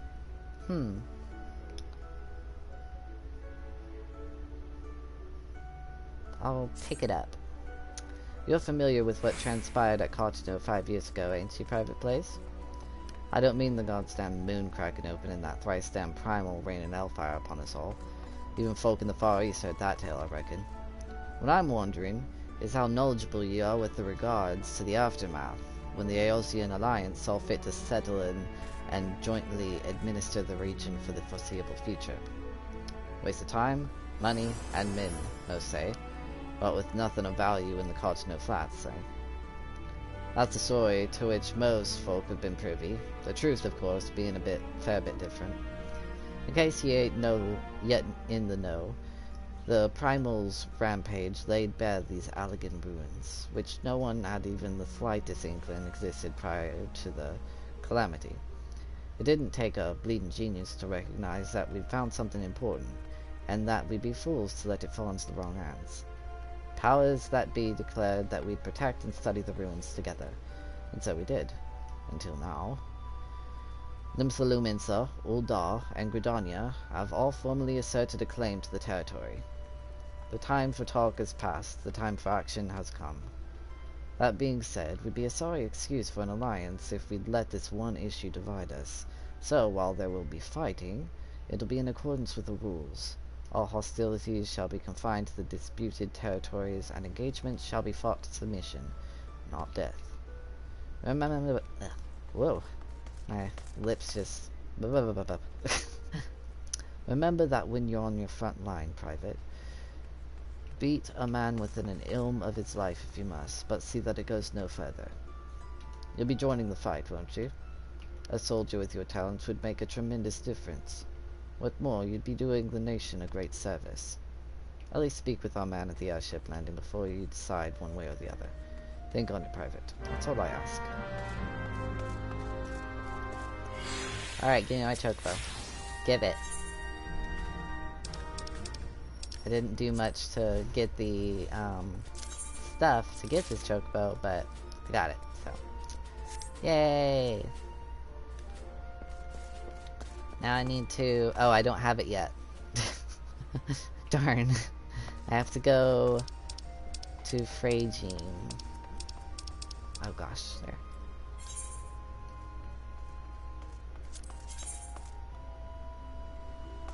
Oh, it's right here?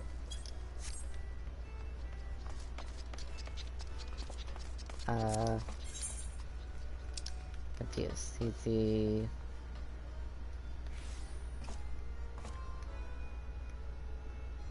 Oh, is he below? Oh wait, no, that's not it. Where in the world? Oh, okay, yeah, he's below us. Alright, let's go downstairs then. That was confusing. Alright. Vaporite Plaza. Oh, there's people from my FC on right now.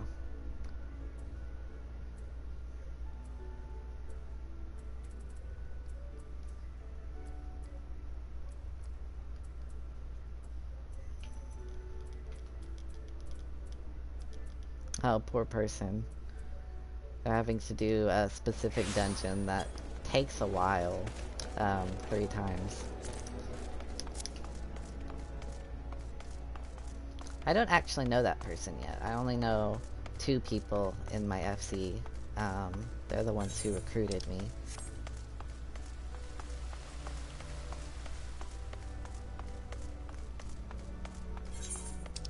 Okay, let's give it to this person.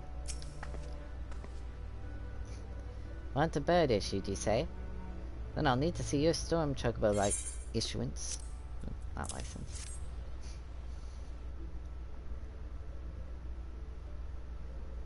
Gimme.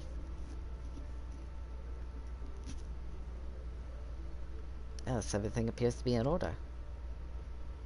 Moment, please. I'll be right back with your chocobo. Oh, wait. Never mind. Sorry. It's a woman. And here he is. The fellow has been in high spirits the past few bells. Must have sensed that his master was coming. Now then, to make it official, you'll want to give your noble steed a name. Every single time I hear the phrase noble steed, I always think of Shrek.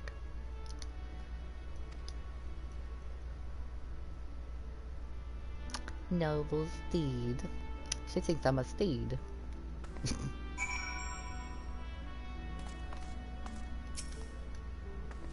Quay. Oh, alright. This is where I get to name my chocobo. I mean, obviously it says name your chocobo. This is what I used to name my chocobo all the time, so I'm just gonna do it again. It's a beautiful name. I'm just doing it. Lola. Also, I mean, my cat's name is Lola, so like, it makes me think of my cat. Lola.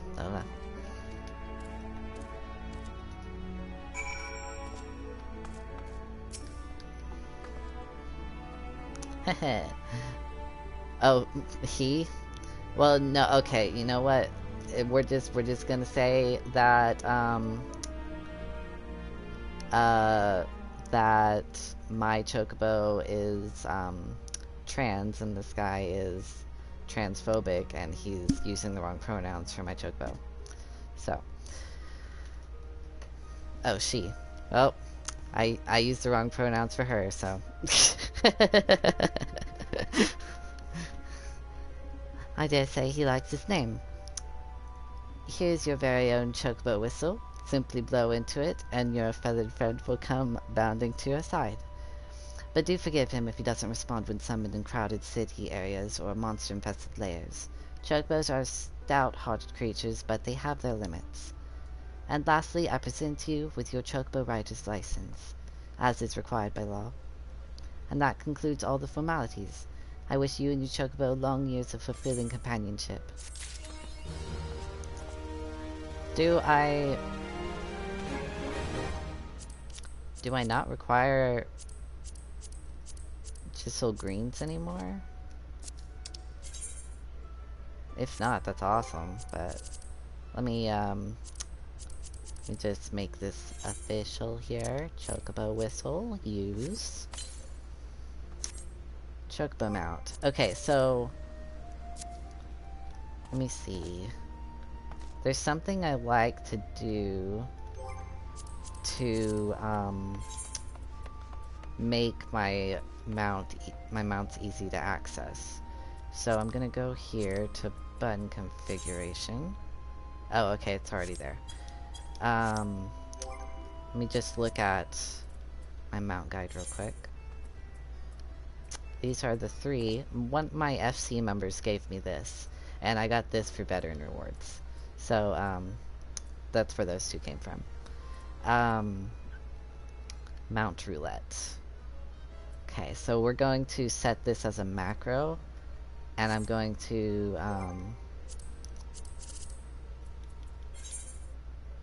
put it on 98.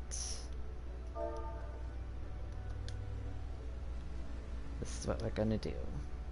/ mount. And then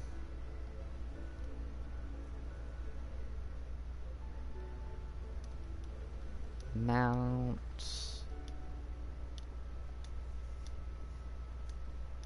roulette. Let's see if this works. It used to work, so oops, I accidentally put a space there. Okay.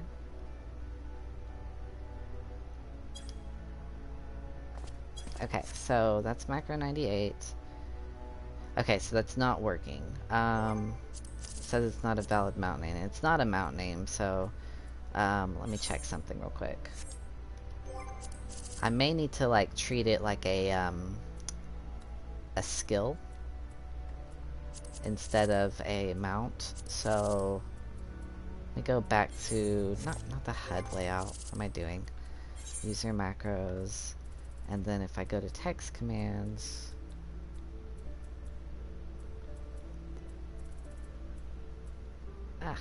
go down there. What is wrong? Okay. We are trying to get to the text command area down at the bottom of the thing.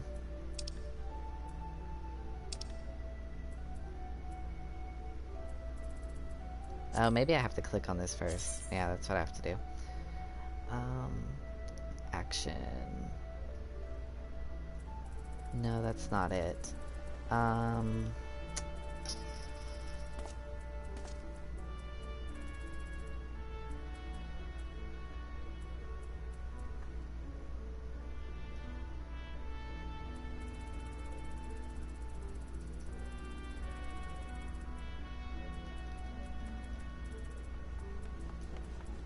There may be an easier way to figure this out. Let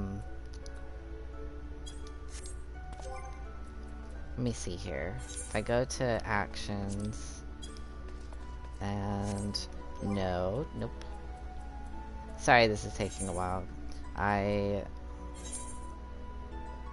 forgot how to do this.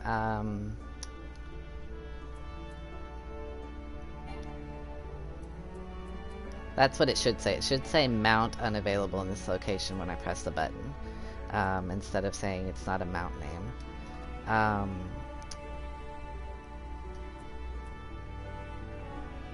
Oh, that's really cool though, that you can set Mount Roulette to select from favorites only now. It's really cool.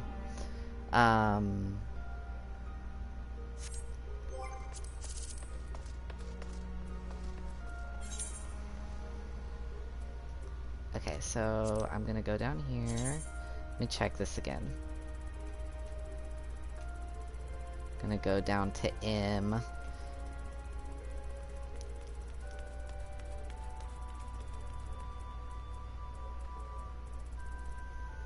Mount guide.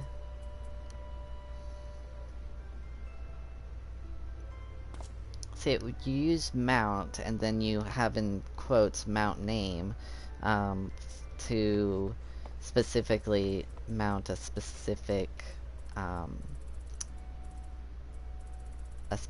mount. But what I want to do is I want to map mount roulette to it so that it will summon any one of my mounts that I currently have, so that like it cycles through them, which is a lot more fun, honestly. Let's see, specified PC, that's not it. So not action, maybe use, if, let me see if there's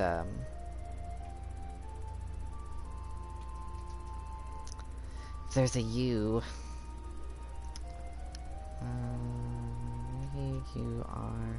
URSTU.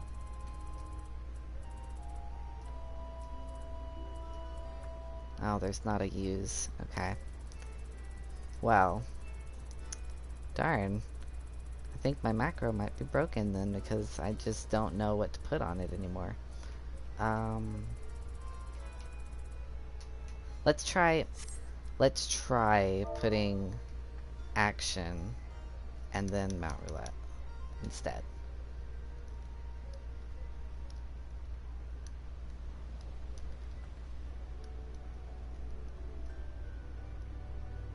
Okay, so we'll try that. Ah, that worked. Yes, okay, awesome. That's what I wanted. Okay, I can continue now.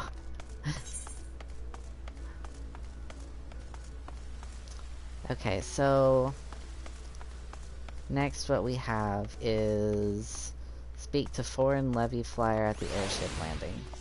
Okay, can do that just right over here.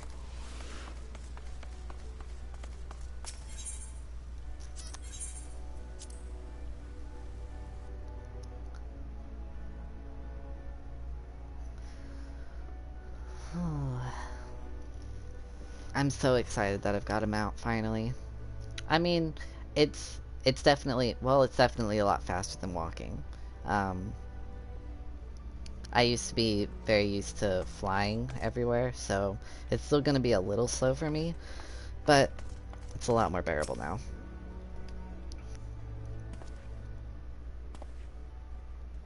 Private plays. Come to join the fight, have we? Very good. Very good indeed.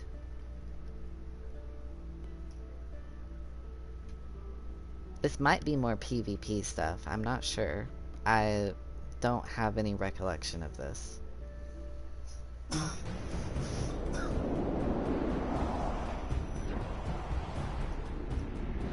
Oh.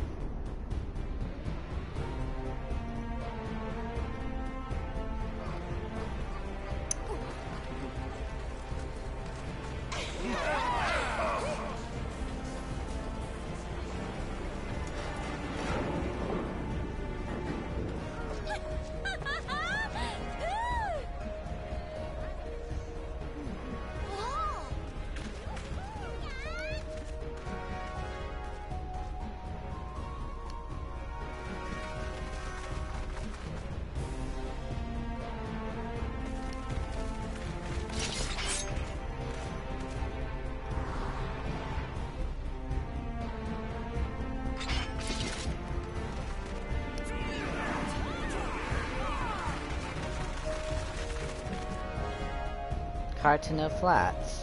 This used to not be something. So that's very interesting though, that because Cartano Flats is where the calamity took place. Now before we proceed, I must warn you, this isn't going to be like some jaunt in the Wolves' Den. You'll be pitted against wave after wave of fellow Alliance members in battle, and they won't care one whit that you're the Warrior of Light. Oh. That's kind of weird that they would be calling me the Warrior of Light here.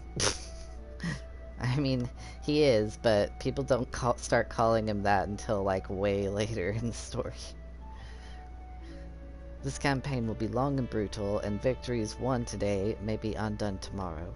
Consider the borderland ruins. We need only seize control of each ruin in the region, right? Wrong. Defense is paramount as well, for our rivals will muster forces to challenge our claims. It is for that reason we have established an airship route directly to the front line. Those who are ready and willing to fight will never want for transportation. Oh, but that look on your face bespeaks confusion. Are we at war or not? What is this bollocks about no killing? What in the Seven Hills is going on? That's what you're thinking, yes? It's less war and more organized violence to resolve a territorial dispute. And yes, it is to be civilized violence. Killing Alliance members is strictly prohibited, though accidents have been known to happen, mind you. But you of all people have nothing to fear. You've escaped certain death many times than I can count. What are the odds you'll fail to do so this time, eh? Yeah, you can tell that this is like newer content that like has been added more recently than when I last played.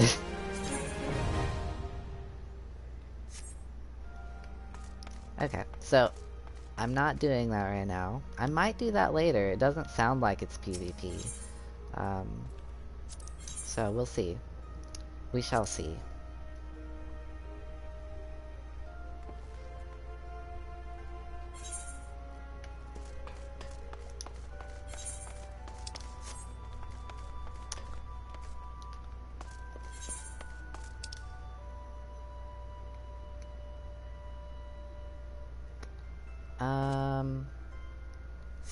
Bringing down... Oh, the Red Rooster Stead is here. I didn't realize. Oh wait, no it's not. It's in Lower Lenosha. What am I thinking? Okay. Okay, so next is speak to... no, not... It's speak with the Scion of Seven Dots. So let's go there. Ooh. I am... not in the right brain space today.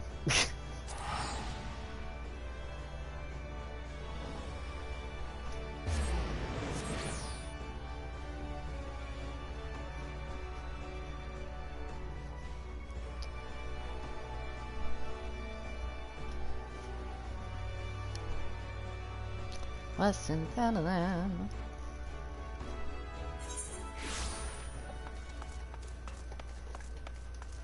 Alright, here we are at Vesper Bay once again.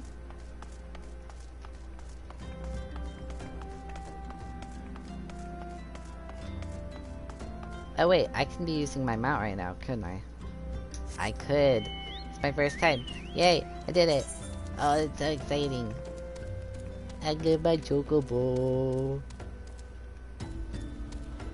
Later, you can actually like set it up like with like certain with a certain side quest. You can make it so that your chocobo actually fights alongside you in battles, which honestly I should do as soon as I can.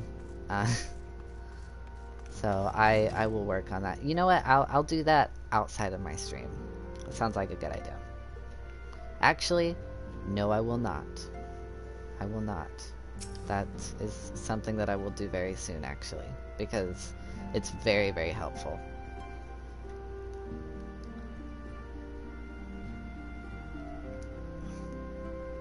Welcome back, Averstrom. Lady Minfilia awaits you within. Oh, do they give me company seals for just regular story quests now? It's interesting. Welcome back. Seems you wasted no time putting your skills to work. How do I know? Why, the recruitment officer called to regale me with the tale of your heroics. The pride in his voice was palpable. We Scions are truly fortunate to have you with us, Avistrom. Now, when we last spoke, I said that I wanted you to meet some friends, did I not? Well, I neglected to mention that you have already met. Tartaru, please show them in. This way, sirs.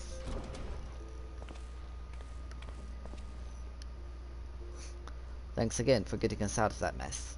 We owe you our lives. But I don't think we've properly introduced ourselves. I'm Biggs. Oh, man, spit it out, will you? Wedge, at your service. I am pleased to say that Biggs and Wedge will be staying with us for a while. Magitech-driven contraptions such as airships grow ever more vital to the city-states of Eorzea. As a neutral party, it was judged that we Scions should serve as the keepers of this technology. Of course, for this we needed the knowledge of experts, and so we requested the assistance of Golland Ironworks, who very kindly sent us 2 of their finest engineers. Our happy family continues to grow. On behalf of the Scions, I bid you welcome to the Waking Sands.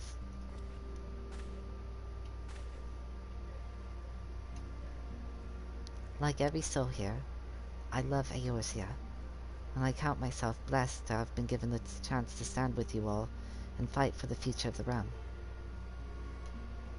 Never have I known such fulfillment, such happiness.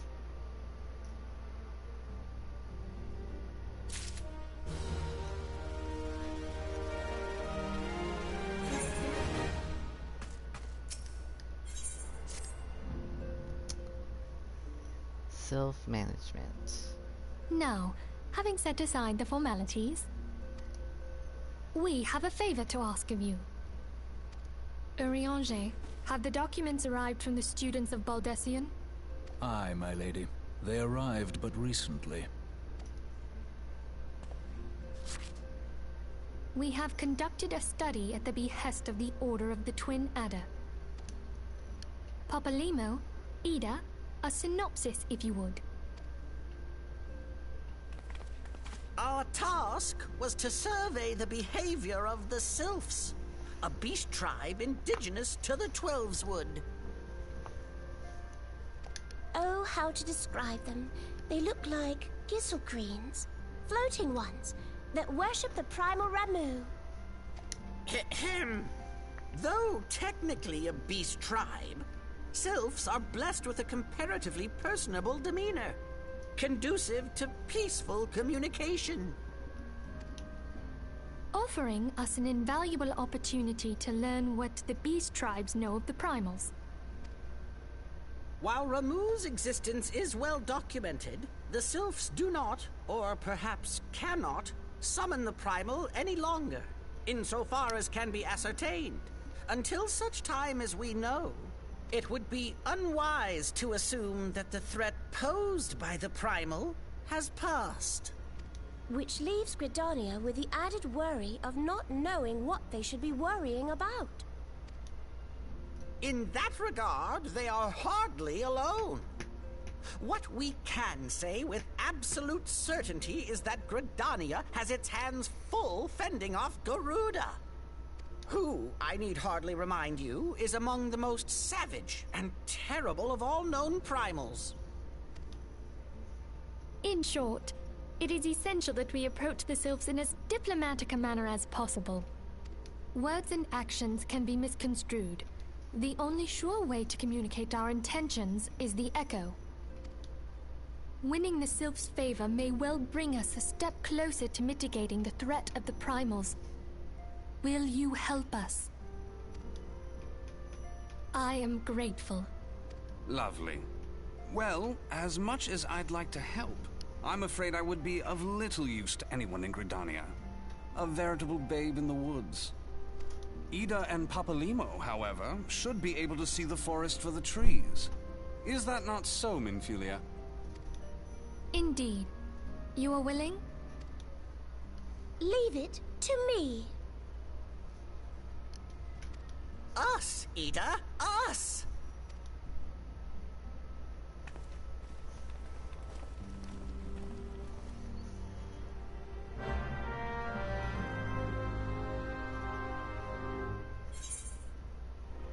Okay, so now it wants me to go to Gridania.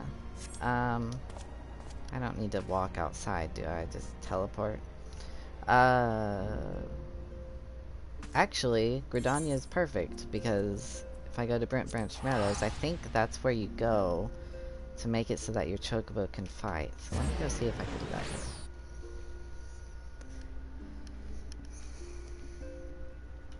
Might have to wait, though. I don't know if you can do it, like, immediately as soon as you get your Chocobo, but it seems like you should be able to.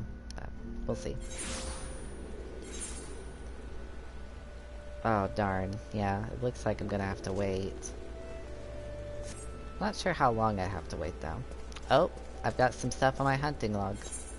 Better check that out. Sorrel Haven, Sorrel Haven. Okay, so where is Sorrel Haven? Over here. So we're looking for floating eyes and toadstools. So let's head over there real quick. Floating eyes and toadstools should be pretty easy to figure out. Or pretty easy to remember. Not that I need to, I mean, it's right there. I forget that it's there sometimes, but...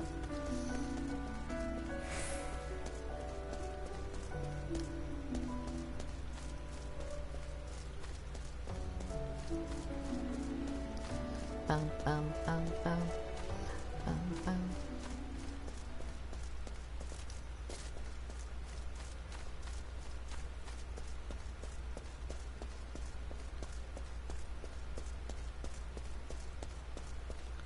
Oh my gosh, I'm not using my mount. What am I thinking? Ugh.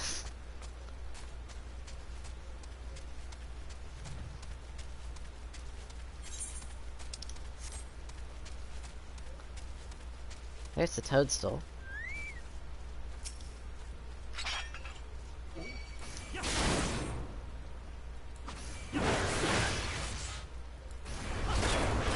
Oh, that's right.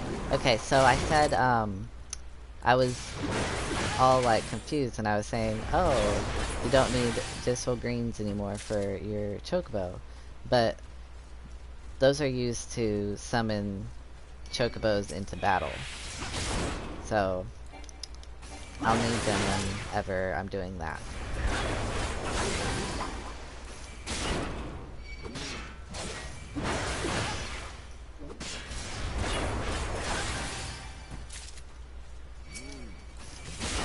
Whoops. Should have just let that one be the one.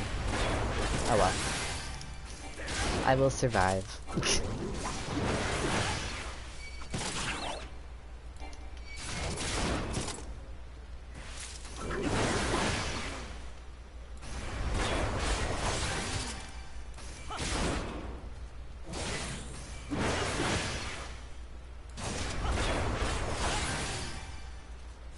Should be it. That's it. Awesome.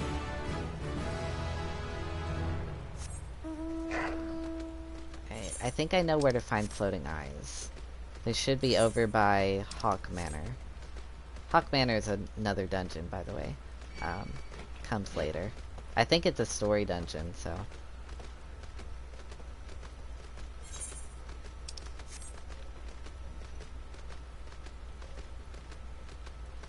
Riding an antelope.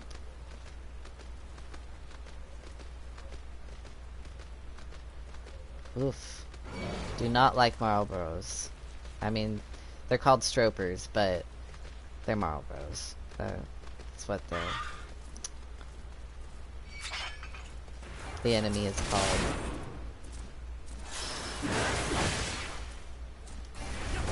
Or the enemy's type, I mean.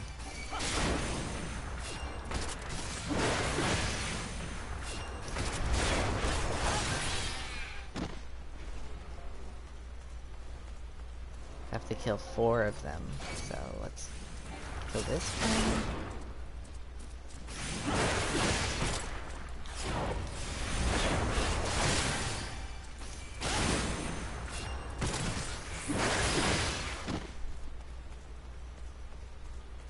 I'm dealing really good damage now for a tank, anyway.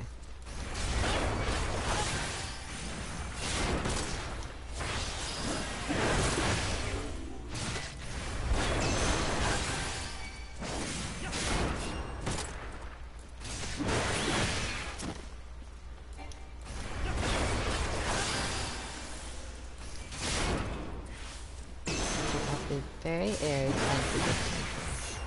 Radiant from the Shadow Lord, and whence do they come? That's for the fate that's over there, I think.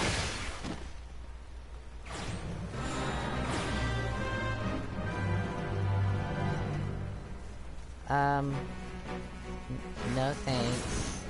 I'm not gonna do this right now.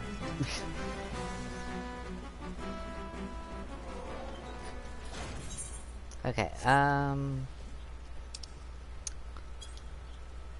okay, so I think another fate.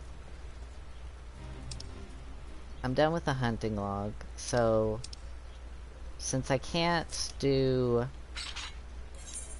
the chocobo thing right now, I'll have to look that up later. So I'm not gonna be doing it on the stream, I guess, but I'll have to look up how to get the chocobo. Battle combatant. Hawthorne Hut, I think. Oh wait, no, it's at the Adder's Nest, so I need to go specifically to Gridania. Oops. Huh, I wonder why not. Oh, because it's trying to find me. You also cannot summon your mount while you're in battle, which is unfortunate because I'm not wanting to battle anything right now.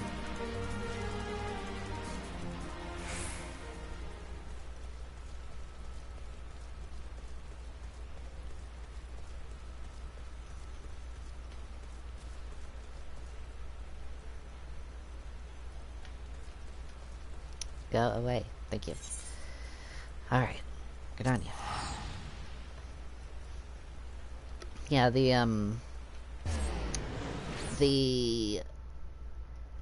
what's it called? The Grand Company that, is in Gridania is called the Adder's Nest. So, that's where I'm going there. Sounds like it's like some sort of snake pit. It's not.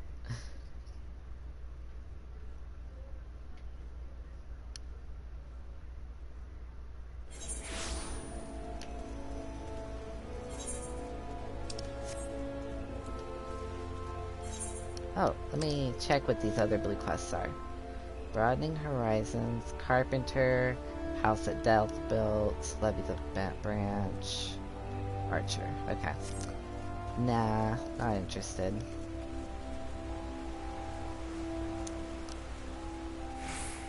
I will say though that the house that Delft built is a is like it's like a mini game sort of that helps you level. It's called the Palace of the Dead, and you unlock it through that mission.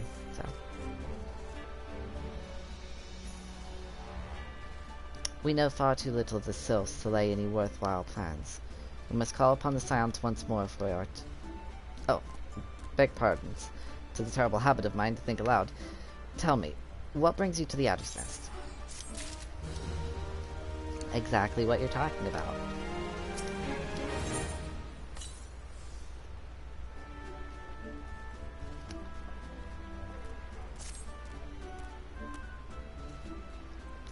I know that completing Sylph management unlocks something in the story, but I don't remember what it was. It used to be like a big deal. I'll have to look that up too. Hail, adventurer. I bid you welcome to the Adder's Nest. Do you seek to entwine your destiny with the Twin Adder?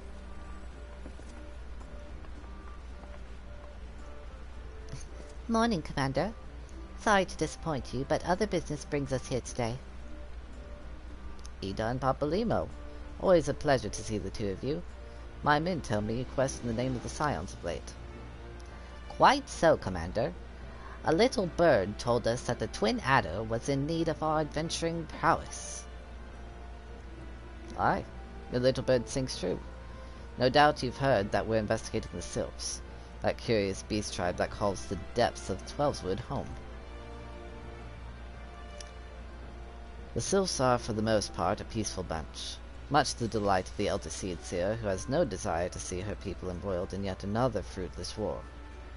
The Twin Adder is of the same mind, and 'tis precisely for this reason that the Sylph's relation to the primal Ramu has raised a flag of warning amongst our ranks. Friendly as they may appear, beastmen will be beastmen.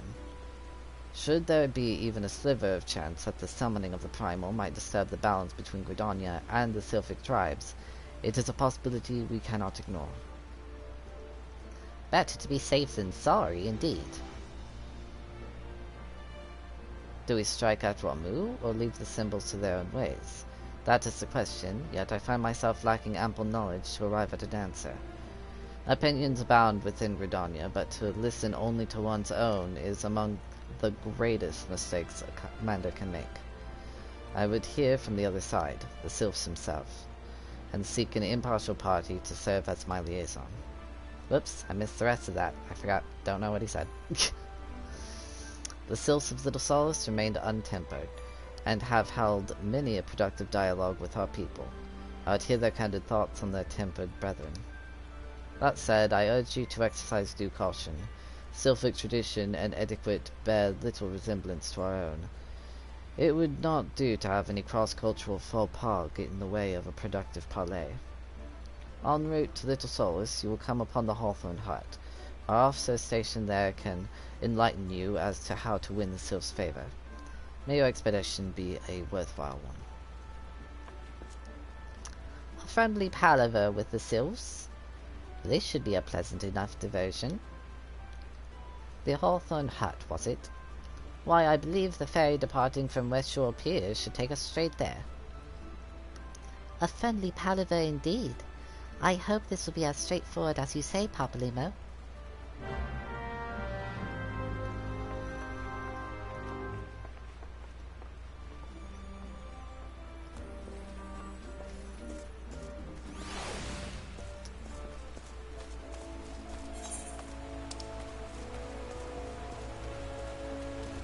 Levy the Bent Branch. Sights Behold. Some of these are quests I've never seen before. I might want to pick them up.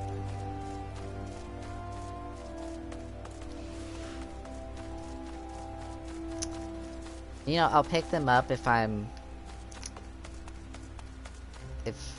Well... I'm not sure... I'll go ahead and finish what I'm doing. I've got like so many quests that are backing up. I don't want to like get overwhelmed with the amount of quests that I have. Let's see. But then again, over time, more quests unlock, and then it can just like overwhelm your maps. So that's something that bothers me, is when I look at a map and I see like icons everywhere. West Shore Pier. Oh wait, West Shore Pier is over in Old Gridania, so let's go there.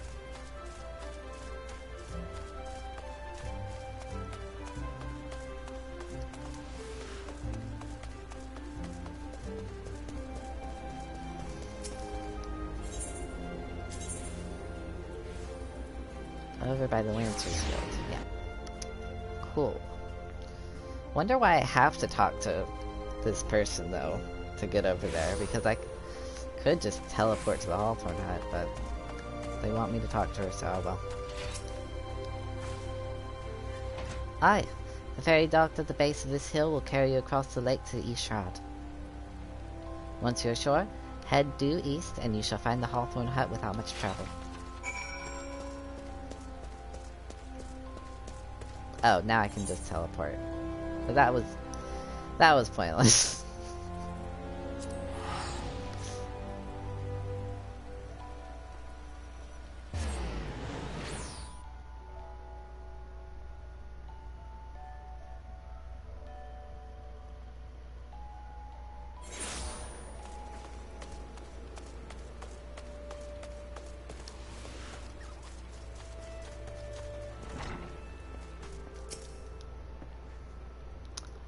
Indeed, I am Emmeline of the Twin Adder. I understand you are here to learn of the Sylphs, yes? For all their whimsy, they are a wary lot, particularly since the Empire has come to the Shroud.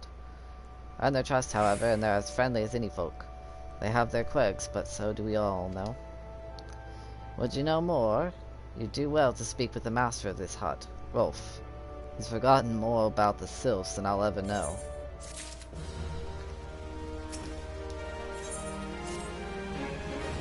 Come to learn a thing or two about the Sylphs, have you? I'll tell you one thing. They're peculiar folk. How peculiar, you ask? Well, just let me tell you. They're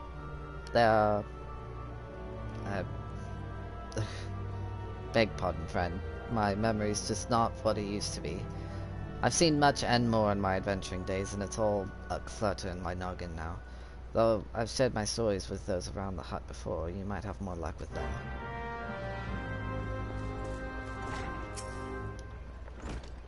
The Sylphs. Yes, Father's told me his stories plenty of times. What I've always found most captivating is how their concept of etiquette is almost completely alien to our own. You do best not to underestimate them on account of their childlike looks, lest your face end up a mess of glyphs, squiggles, and chocobo scratches.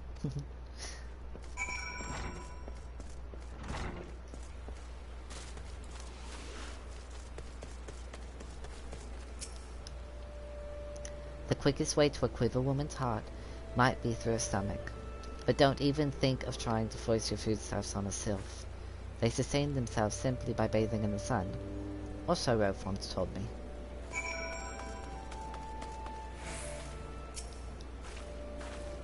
The sylphs? Inveterate tricksters and troublemakers, that's what they are. One day they're drawing marble faces on our masts, the next they're sending our young centuries falling to the bottom of a ravine. Tell them to stop and they just laugh at you. Rolf claims they harbor no ill will, but I dare say such pranks are no laughing matter.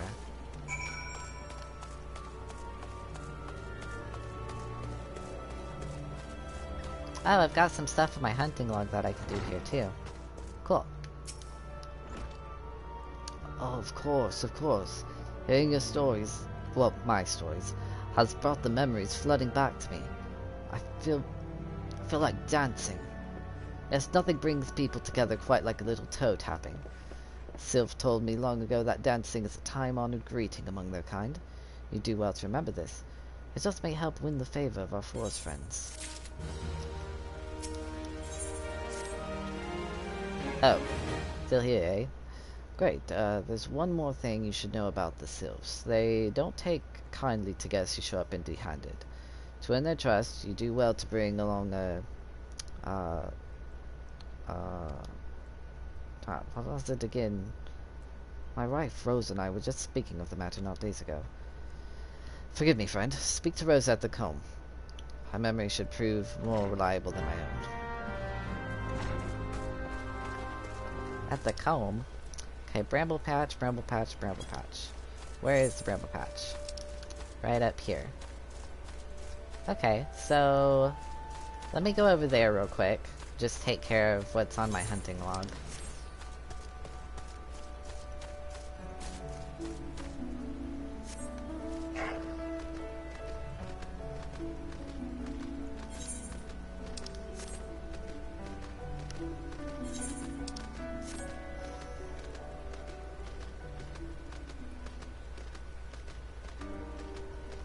Wild boars, black bats. Ah, there's the disease treant.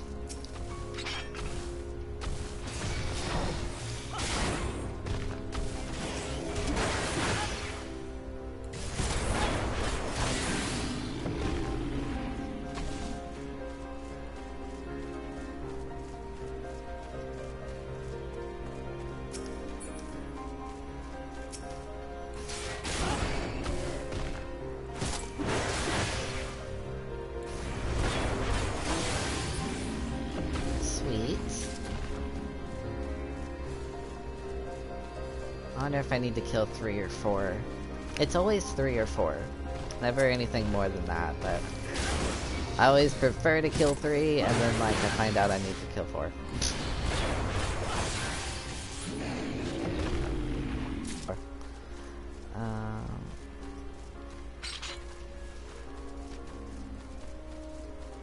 Let's see. Let's not go for around that wild boar.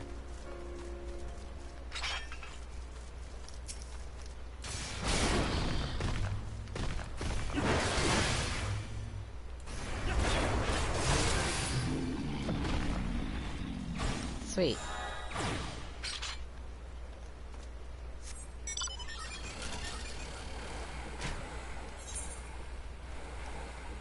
Okay, so I need to kill a Sylvan Groan and a Sylvan Sow.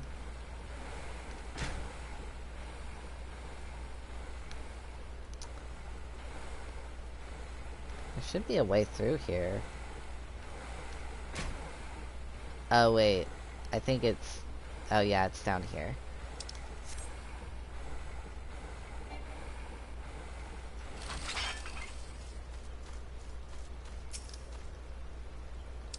Oh, I need to level sync to it. It's fine.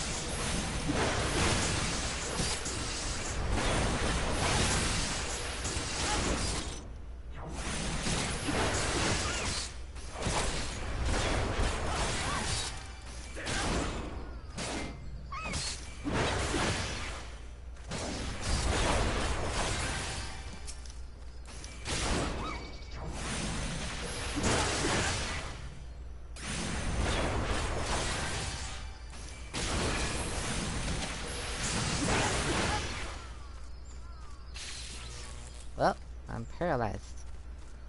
Okay.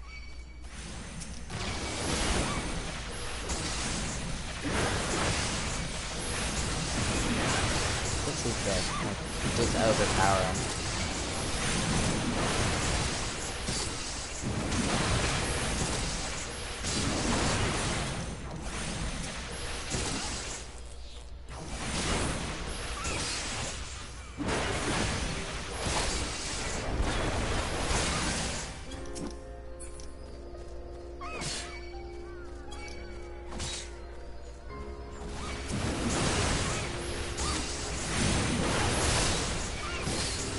Ooh, there's a lot of them. Might have difficulty here. Let's see. Up my defense.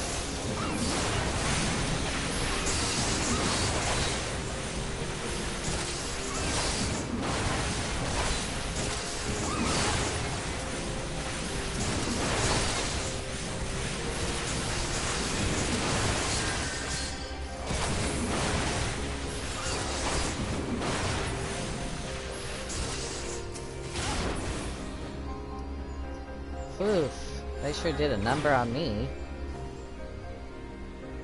But I took care of what I needed to, so that was cool. Let's just get on my mount real quick.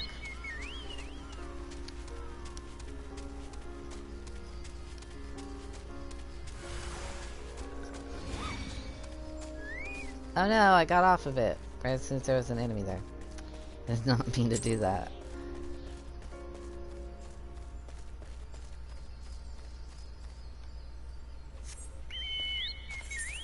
Okay.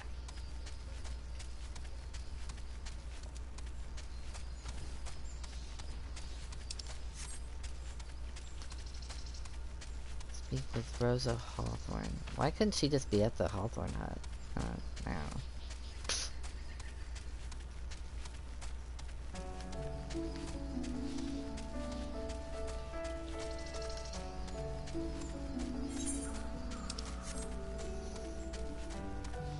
But yes, in this game, Chocobo can fly.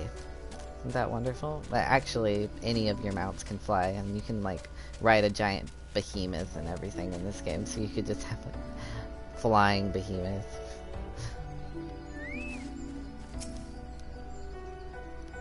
A peace offering for the sylphs. Or to anyone else, I'd recommend a jar of honey, but I fear that wouldn't get you past their front doorstep, dear. No, their tastes run more to the unusual. Are you perchance familiar with milk root? That's what we call the root of that most fiendish seedkin, the Ochu. When chewed, it exudes a cloudy liquid that's said to induce curious visions in the imbiber. You'd not catch me dead trying the stuff, but the sylphs seem to enjoy it to no end. I've not seen an Ochu around the comb in quite some time, but I did encounter a suspicious clump of grass the other day. Were you to stimulate it somehow with some of this amber syrup, for example? You might be surprised at what comes out. Good luck. Okay, let's go do that then.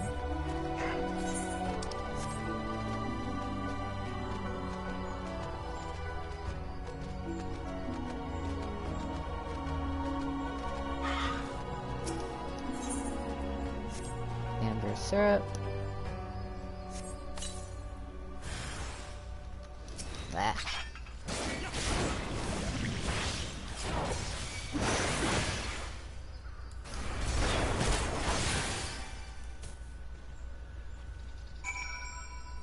Okay, so back to Rolf Hawthorne, which is... honestly, mounts save money a bit because it's faster. You're not as encouraged to like constantly teleport. And teleporting always costs money no matter where you are.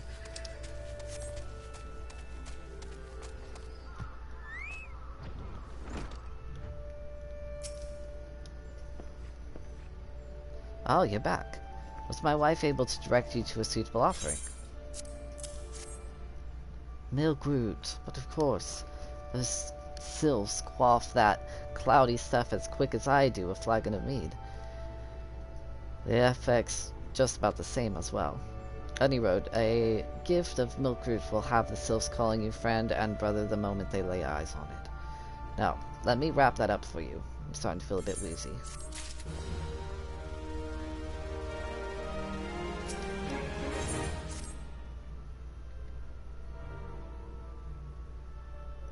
Taken the liberty of wrapping your milk root well and good. This should keep it nice and fresh, not to mention spare you from that god's awful stench. The sylphs love the stuff, but me, I'd rather bury my nose in chocobo dung. I dare say that reek even rivals the breath of the marble that put an end to my adventuring days. But I can tell you that story another time. We've more important matters to attend to today, yes? Sylphs are an eccentric bunch, but I've shared their company enough to know they're kind at heart. They'll not shun one whose intentions are true. May your parley be a fruitful one, friend, and do stop by on your return. There's a flagon of full flower mead with your name on it if you'd regale me with your adventuring tales. Oh, and before I forget, don't go traipsing off just yet. Emmeline here would have a word with you. Travel in safety, friend, and do pass along my regards to the winged ones.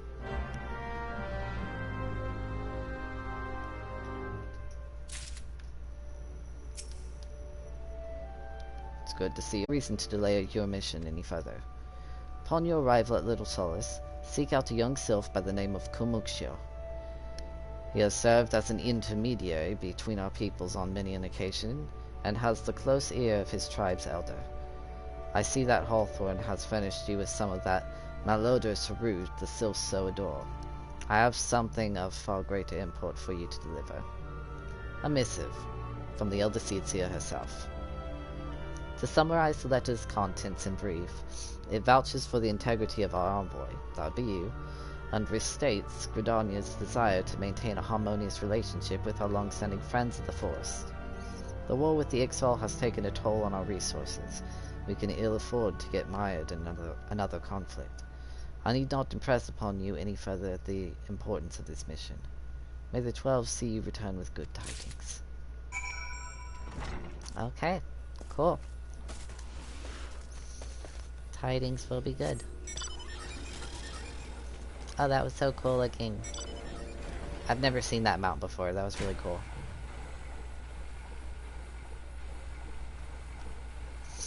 This little car actually has wings. Like when you're able to fly with mounts, it like sprouts wings and you just like it's cool looking. Actually, wait, I might be wrong, actually. I might be thinking of a different mount. But I do like this mount anyway when you're flying, because it's, I don't know, it's cute.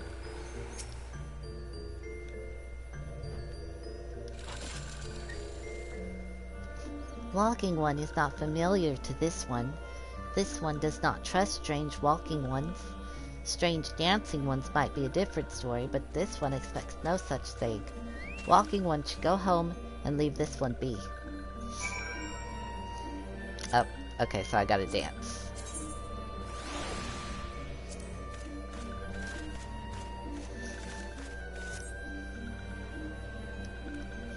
This one would welcome walking one who moves like these ones. If walking one would talk to this one will answer. This one is a busy one, so walking one should speak with quick tongue. Hi! How are you doing?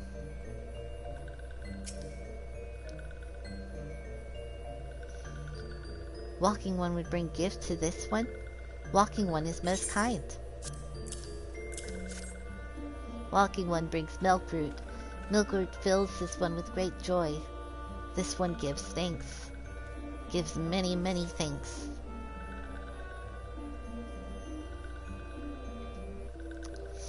I'm doing fine. I'm just waiting on that, the results of that interview. So I've got my nerves up a little bit, but like, other than that, I've been cool. Walking one carries message for Elder One. This one will deliver the message to Elder One. Walking one should not worry. Hello there. We're envoys from Gridania, and we're here to treat with your people. Aye. We come to pay our respects to your elder, and to learn from him more of your Lord Ramu. Who are these ones? These walking ones come from Gridania? Walking one became a dancing one and brought milk root, but walking one tricks this one. This one does not like tricks. This one will speak no more. Elder one is busy. Walking one should go home. Tomorrow by 7 p.m., I think. Yeah. So, I still got a little bit of time to sit here and anxiety. Go home, you say? But the sylphs of Little Solace have always welcomed Gridanian envoys with open wings. The letter carried by Avistrom here is an oath of peace, penned by the Elder Seed Seer herself. Still, you would refuse us? This one's reasons are no business of Walking One's. Elder One has no words for Gridania. Walking One's waste everyone's time. Well, I never. Turned away at the gates. Whatever did we do to deserve such a rude welcome? Was Avistrom's jig insufficiently jiggy? I'm as baffled as you. But something tells me recent events have our erstwhile fluttery friends feeling uncommonly wary. It would seem we've no choice but to ask around and see how we might earn their trust.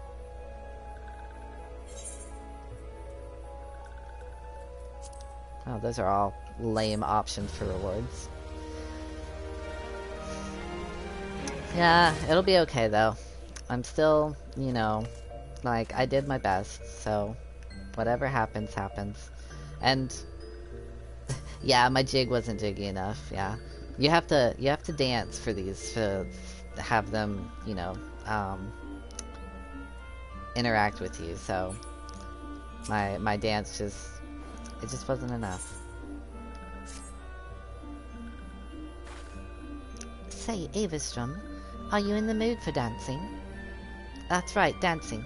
You went through all that trouble to learn the sylph's traditional greeting, but you've graded hardly any of them. Why, if I were a sylph, I'd be beside myself with delight to see an adventurer expressing an interest in my culture. Me? Yeah, of course I'd be happy to join. Ow. Ow. Oh, there goes those bloody leg cramps of mine, acting up again.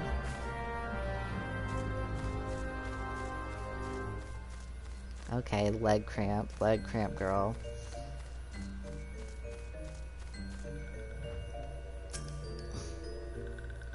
This one is weaving cloth. Oh, I have to dance for them. Whoops. Walking one would know more. This one does not trust walking ones who do not show respect.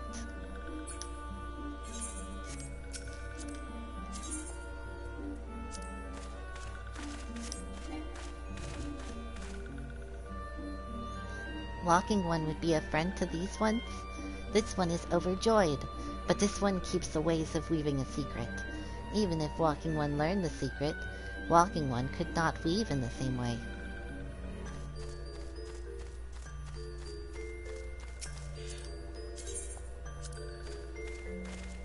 Yeah, perfect. Oh, Walking One knows Jolly Dance. Jolly Dance fills this one with good cheer. Let these two be friends.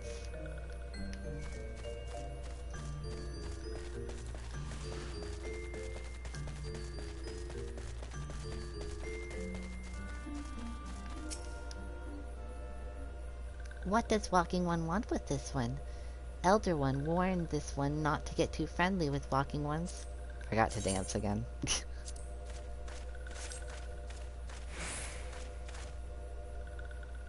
Ah, Walking One is a friend to these ones. Friendly like gracious Elder One of Forest City. Knows how to dance into these ones' hearts.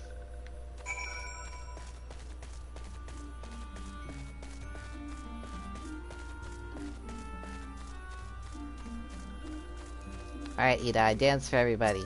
Now you dance. Averstrom, would you like to hear the good news or the better news? The good news is that your lovely dancing has brought smiles and high spirits to all of Little Solace. The better news? Why, I've thoroughly recovered from those accursed leg cramps. Onward to our next adventure.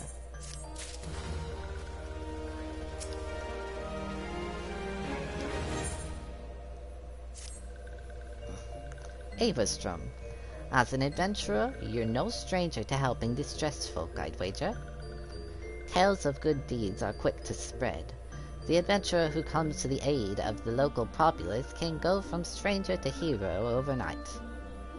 No doubt you see what I'm getting at. The sylphs who make their home in Little Solace do so having been driven from their woodland home. Surely they have their fair share of troubles.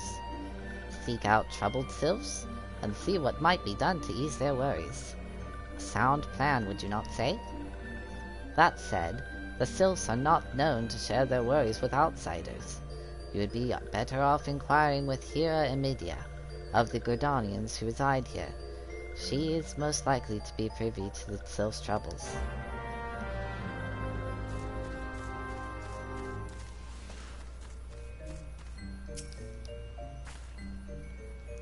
Praise be to the elementals. I cannot express how happy I am to see an adventurer with a truly gentle heart. The sylphs of Little Solace are sorely in need of aid. Pray hear me out.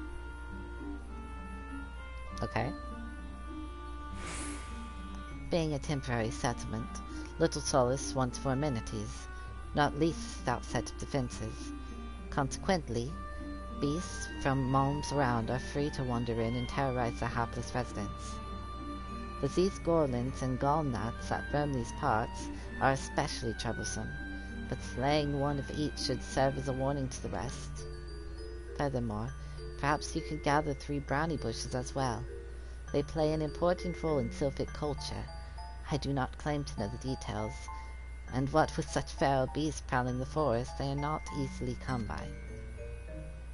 When you are done with the deeds, seek out Kamishio. He is slow to warm to outsiders, but your good intentions will not be lost on him. My own experience speaks to this.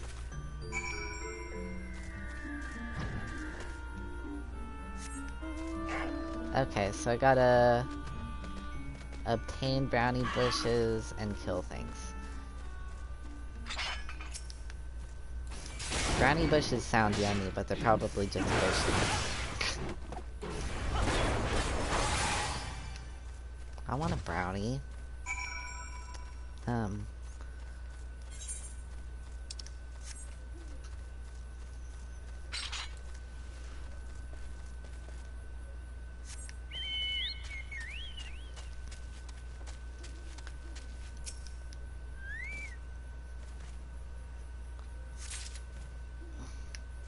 Oh, they're mushrooms. I don't like mushrooms.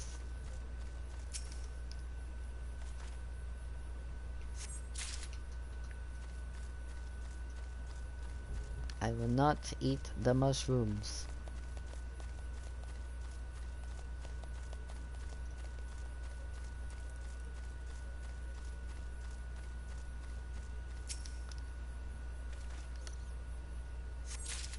Okay, so we're going down.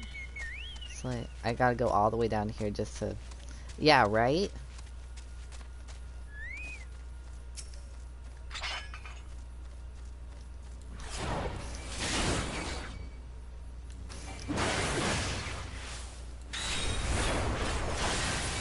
I mean, it's fine to call something that, but like, don't make me crave brownies all of a sudden. That's just, it's not fair.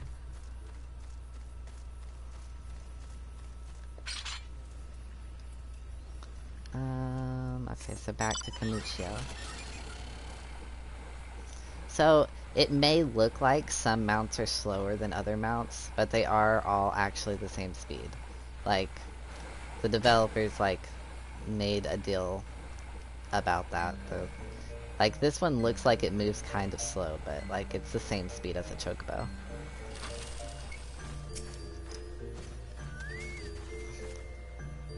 Dancing One is still here? Dancing One can dance all night. This one's trust is not so easily learned. Okay, have some brownies. Oh? Dancing One brings brownie bushes for this one? This one can dye thread once more. This one is pleased. Dancing One kills Bitey Buzzy One? Oh, this one hates Bitey Buzzy Ones. Dancing One is kind. Too kind. Many walking ones come to these ones' abodes, but few are friendly like Dancing One. Perhaps this one was wrong not to trust Dancing One after all. Yes, mounts are definitely faster than sprinting. And no, like, okay, so if you look at L2, you can see that sprinting is on my hotbar right now. If I press it, it goes into a 60-second cooldown, but sprint only lasts for 20 seconds. So there's 40 seconds in between each time you can sprint. So.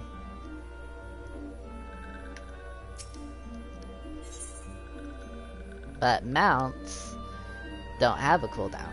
So the only issue with mounts is that you can't get on a mount while an enemy is targeting you. And if you get hit while you're on a mount, you get hit off of the mount.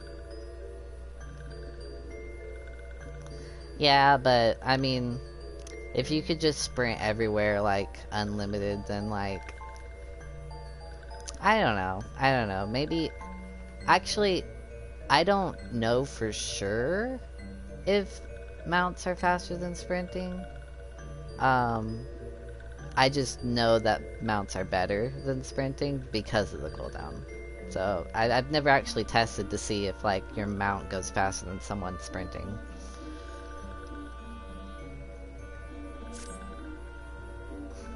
This one asked Dancing One for forgiveness.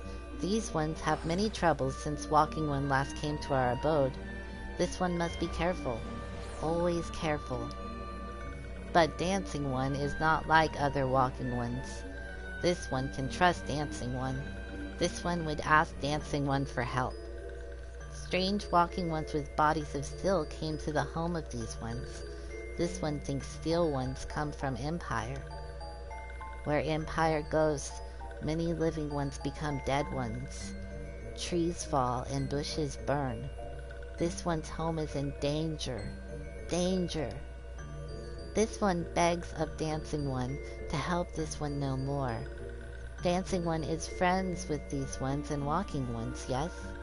Dancing One must speak to these ones here and Walking Ones in Hut House to find out more. This one has bad feeling. This one fears steel ones are after something. But this one should speak no more. Go, Dancing One. This one depends on kindness of Dancing One.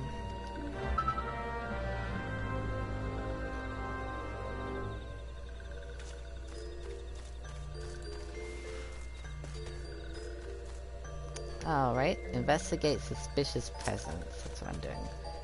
Okay. Strange steel walking ones. Yes, this one has seen. Walking ones carry big boxes. Maybe walking ones hunt for shiny treasure. This one likes treasure.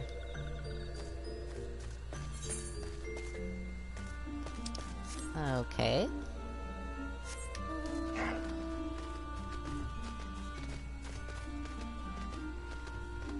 It's a weird looking zebra. Tell ya. Oops. Shush, shush, this one says. Still walking ones are scary like touched ones. This one hates scary, and scary ones have scary friends.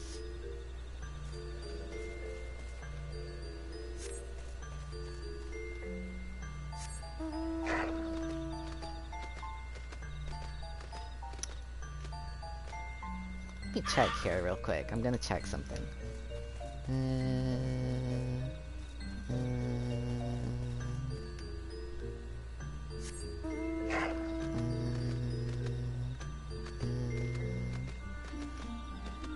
I don't know, they seem very similar. Maybe the mount is a little bit faster, but yeah, sprinting does seem to be like similar to the mount speed.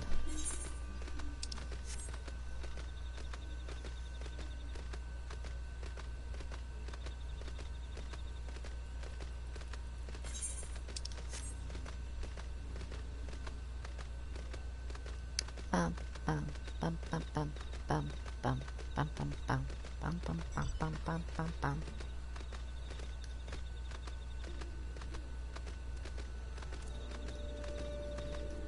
But here's the thing. Your mount speed can actually be increased.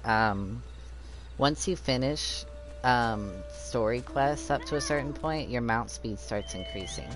So,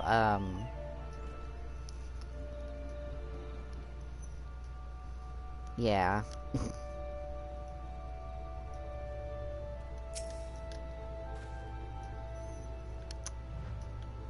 Fearsome types clad head to toe in steel, you say? Imperial soldiers, no doubt. I couldn't tell you what they're plotting, but I'm sure it's nothing good. How dare that person have my hair cut?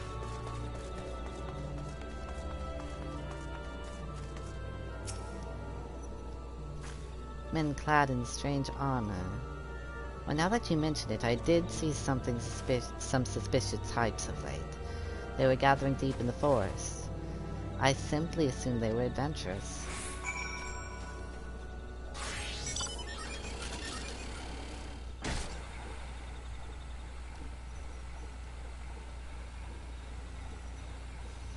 But yeah, once like your mounts start flying though, oh my gosh, they go so fast. You like end up just flying across this map in like 2 seconds. Like not literally 2 seconds, but yeah, exaggeration, but. This one is happy to see Dancing One return. What did Dancing One learn? This one sees. Still carry boxes and go walking deep through trees. As this one thought, still walking ones are up to nasty no good things. This one knows forest well. Still walking ones try to hide, but this one will find them. This one would borrow Dancing One's map. This one makes mark. Right here. This is where still ones hide. This one knows. Dancing One will go looking for still ones, yes? Yes, I will. Whoops.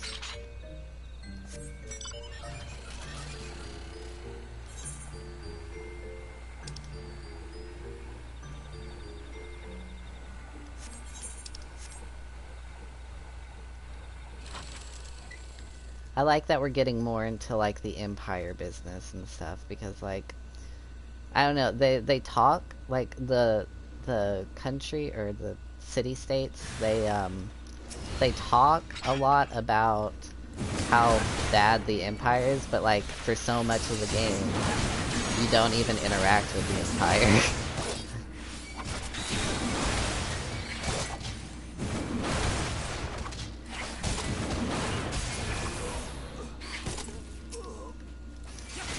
Get out of here, giant gnat.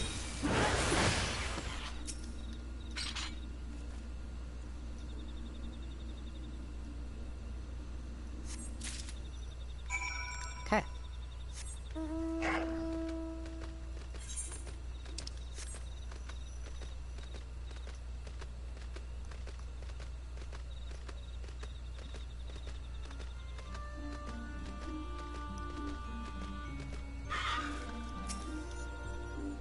Dancing one is back. This one breathed a sigh of relief. This one was worried. Dancing one found out something? Dancing one finds paper box inside... Oh wait. Found paper inside a box. This is a message from Empire? This one can read Walking One's symbols. Message paper has names of food and rocks. Food and rocks were inside boxes, this one knows. But this one does not understand. Food and rocks mentioned all come from home of these ones.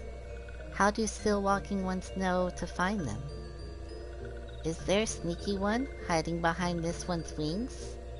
Snooping one selling secrets to steal walking ones? This one fears for this one's home. But dancing one has helped this one much today. Dancing one must promise to always be friend to these ones. Yes, high potion. That actually reminds me. I have... Oh, cool. New skill. What does it say? Creates a barrier, nullifying most knockback and draw-in effects. Huh. That's pretty sweet. Let me see. I might put that... oh, it has a 120 recast. And it only lasts for 6 seconds. Okay, so it's only used at, like, really opportune moments. So I might want to put it... You know, it might be good right there, actually. I'll just keep it right there.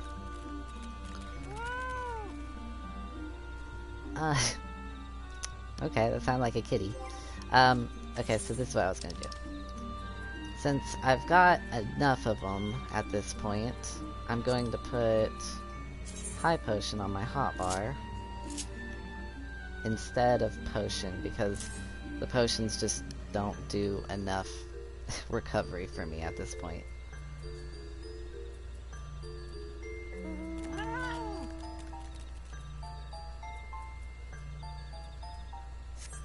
Okay.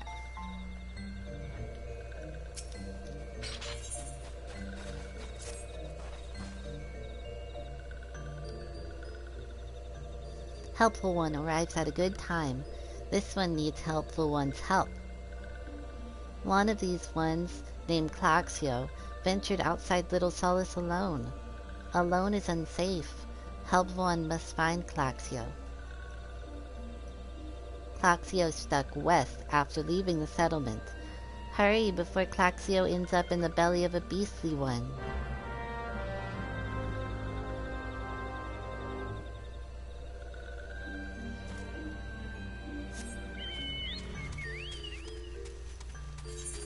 Oh man, I can't wait to summon my Chocobo as a battle companion. It's just the best, because you can like set your Chocobo up to like be a tank or a DPS for you and stuff, and it's just makes the game, like, you can even set your Chocobo to heal, which is awesome.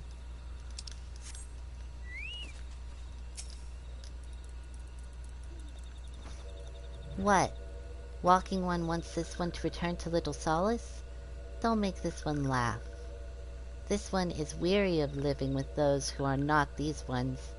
This one wants to be alone. These ones rely on Walking One for everything. No better than those ones that summoned the Primal One. Small wonder this one chose to leave. This one thought this a likely place to build a home. But then Meddling One arrives, forces this one to go deeper into the forest. Meddling One is forbidden from following this one. Away with Meddling One.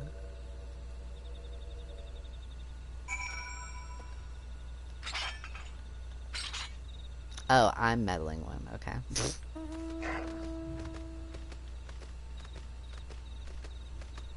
Fine, I'll be Meddling One. I'll meddle all day. Meddle, meddle, meddle.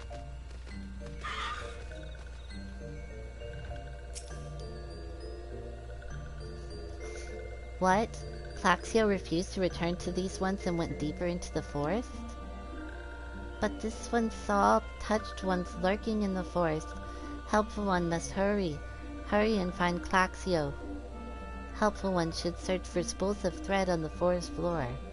Those things will lead Helpful One to Claxio. But hurry. Hurry before touched ones take Claxio away. I like how my character was just like, oh, you're going further into the woods? Okay, I'll just go report that. And then they're like, oh my gosh, he went further into the woods and you didn't follow him. That's what it's basically like. I wanted to report it.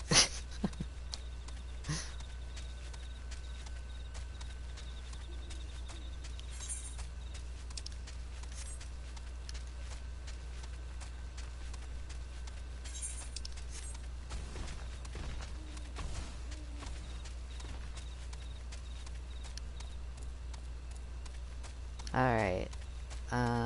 Where are you? Whoa!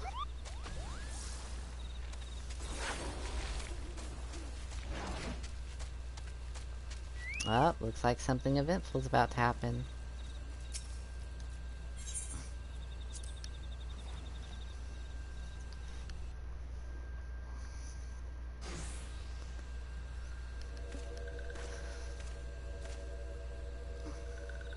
Meddling One is back. This one told Meddling One to be gone. Tell Kamushio that this one will never go back. Never.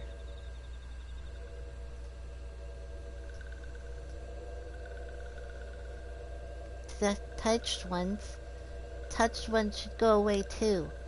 This one is good one. Everyone should just leave this one alone. Be on your guard, Avastrom. These sylphs have been tempered, brought under the thrall of the primal Ramu. Akin to the Amalja tempered by Ifrit, these sylphs exist only to serve their deity. They'll not answer to words, only steal. I take no pleasure in this, but it must be done.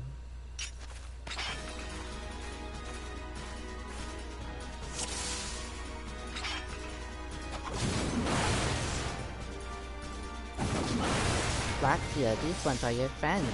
Come with these ones. Serve Primal One together. No, this one is good one. We'll never go with bad ones.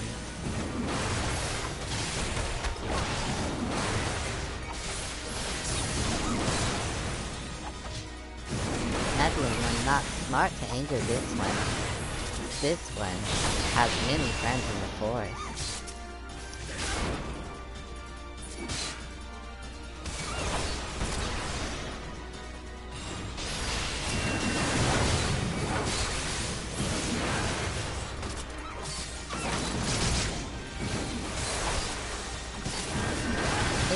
Papalimo and I can handle this beast. You take care of the self.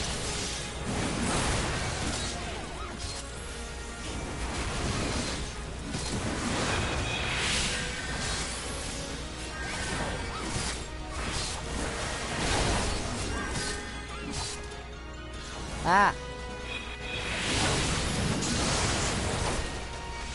I hate morbos. Something not right about this Morble. Ignore it and focus on your attacks. Hurry up, Papalimo. Can't handle this stench any longer.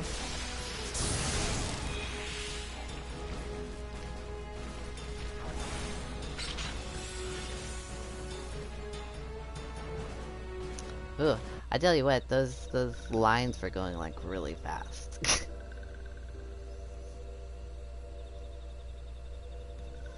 This one is safe? This one was so scared. Claxio, this one has been worried. So very worried. Is Claxio unharmed? Still in possession of wits? Kamunkyo, and meddling one as well. Why are these two here? These two came to rescue Claxio. That Claxio is safe fills this one with joy. Kamunkyo, forgive this one.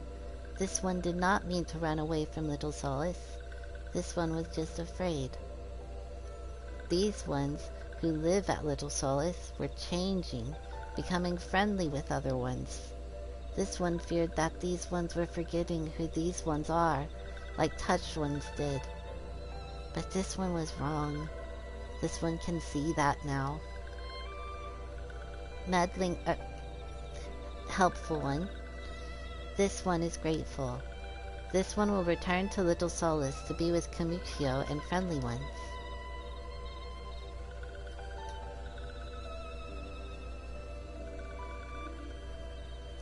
Well, that should see to that. Let's say we return to Little Solace as well. I, for one, could do with a nice hot bath.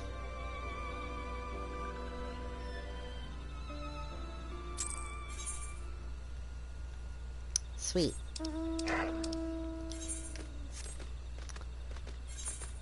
Alright, so we're going back to Kamunkyo, which is over here. Okay.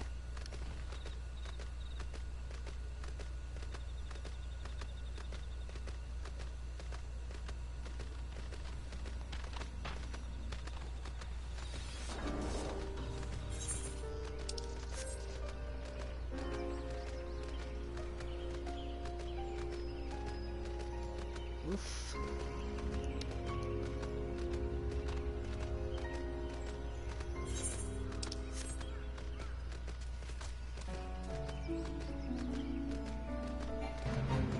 Whoa. Oh, okay, so you see that level sync button that's on my right?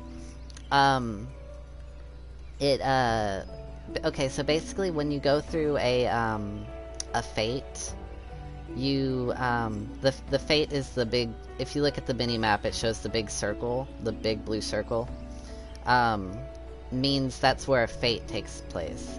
And every fate has a certain level that you have to be at in order to do it. And, sometimes your level will be brought down to meet the fate's requirements. Wait. I didn't join a fate, so I shouldn't have been explaining it that way. I know what you're talking about now. Okay, hold on. That whole instance that I just did, I'm way too overleveled for it. So, in order to do the whole fight with the Marlboro and the saving Claxio and stuff, all that, my level had to be brought down a few levels. So when it finished, it brought my level back up to what it's supposed to be. But yeah, my character's overleveled for all the story content right this second.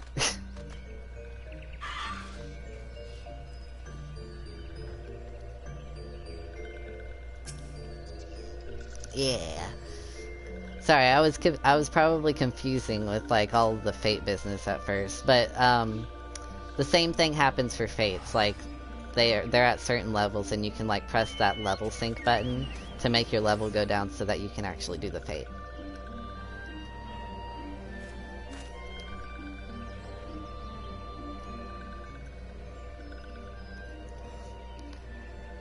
This one thought Claxio was lost forever. Helpful one saved Claxio, and now these ones can be family again. This one has known many walking ones, even many kind walking ones, but Helpful one is kindest and strongest of all. Helpful one is a hero to these ones. Helpful one will bring these ones and walking ones closer together. This one knows.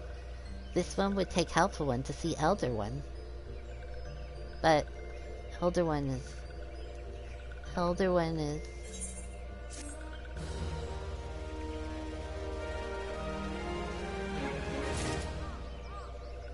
Ah, see? Mount speed in Middle Lenosha has been increased. So my mount will go faster here now, in this area. Well, it looks like it will in all of the shrouds. So that's neat. Oh, in general? Oh, okay. That's interesting and exciting. Okay.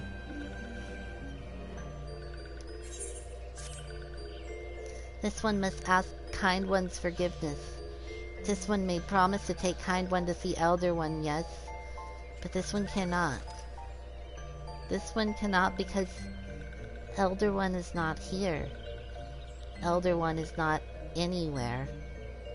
Elder One went into forest yesterday but has not come back. This one is worried. Elder One often goes into forest, but never, never for this long. Kind One will help find Elder One, yes?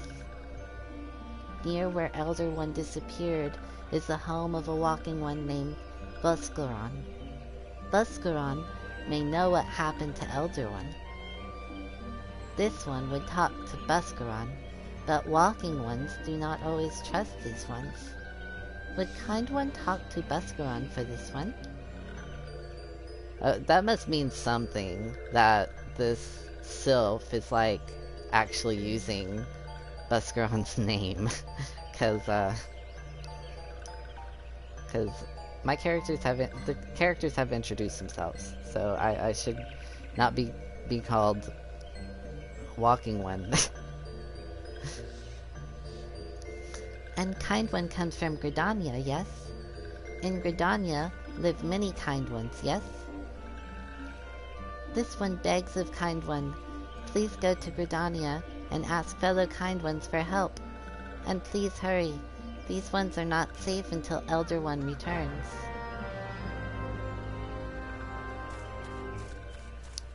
Okay, so I'm done with the sylph stuff now. But I think I'm going to travel to Gridania, and then that's where I'm going to end the stream, because I'm already at like 3 hours now. And my throat feels a little hoarse.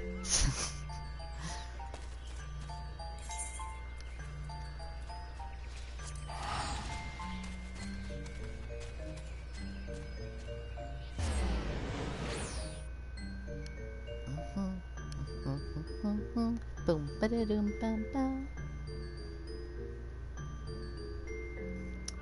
Also, I need to eat. Kinda hungry.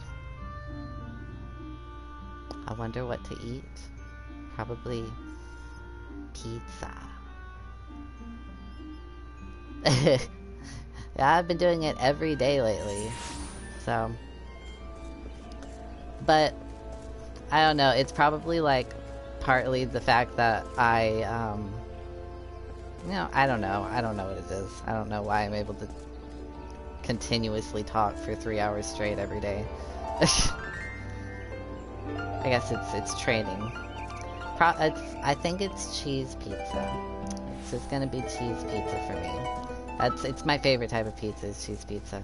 I have a pizza in the fridge. I'm not sure what it is, but I think it's cheese.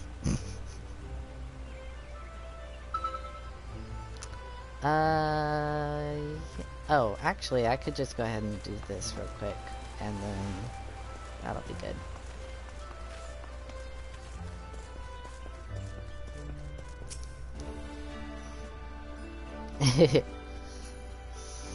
Well, if it isn't our intrepid ambassador, how fare your diplomatic efforts with the Sylph tribes? Their elders gone missing, you say? Well, if he were to end up in the hands of the Tempered Ones, we'd have a crisis on our hands. You can assure the Sylphs that my sharpest-eyed serpents will be on the lookout night and day. No stone must be left unturned. I would ask you to call upon Gio Monco at Bent Branch Meadows and deliver the message that the wood whalers are needed in the search effort. Okay, so, when I leave the stream, I'm going to actually search a few things. I'm going to search all of the ins and outs for, you know, getting the Chocobo as a battle companion, and what unlocked after the Sylph management quest. I'm not sure. I know there's something important, but it might have been changed. It might have been changed to just being just a, I'll look stuff up. Okay, so thank you for joining my stream though. And thank you for always talking to me. It's always a very nice pleasure. I'm gonna go, but yeah, message me anytime you want. Okay, bye.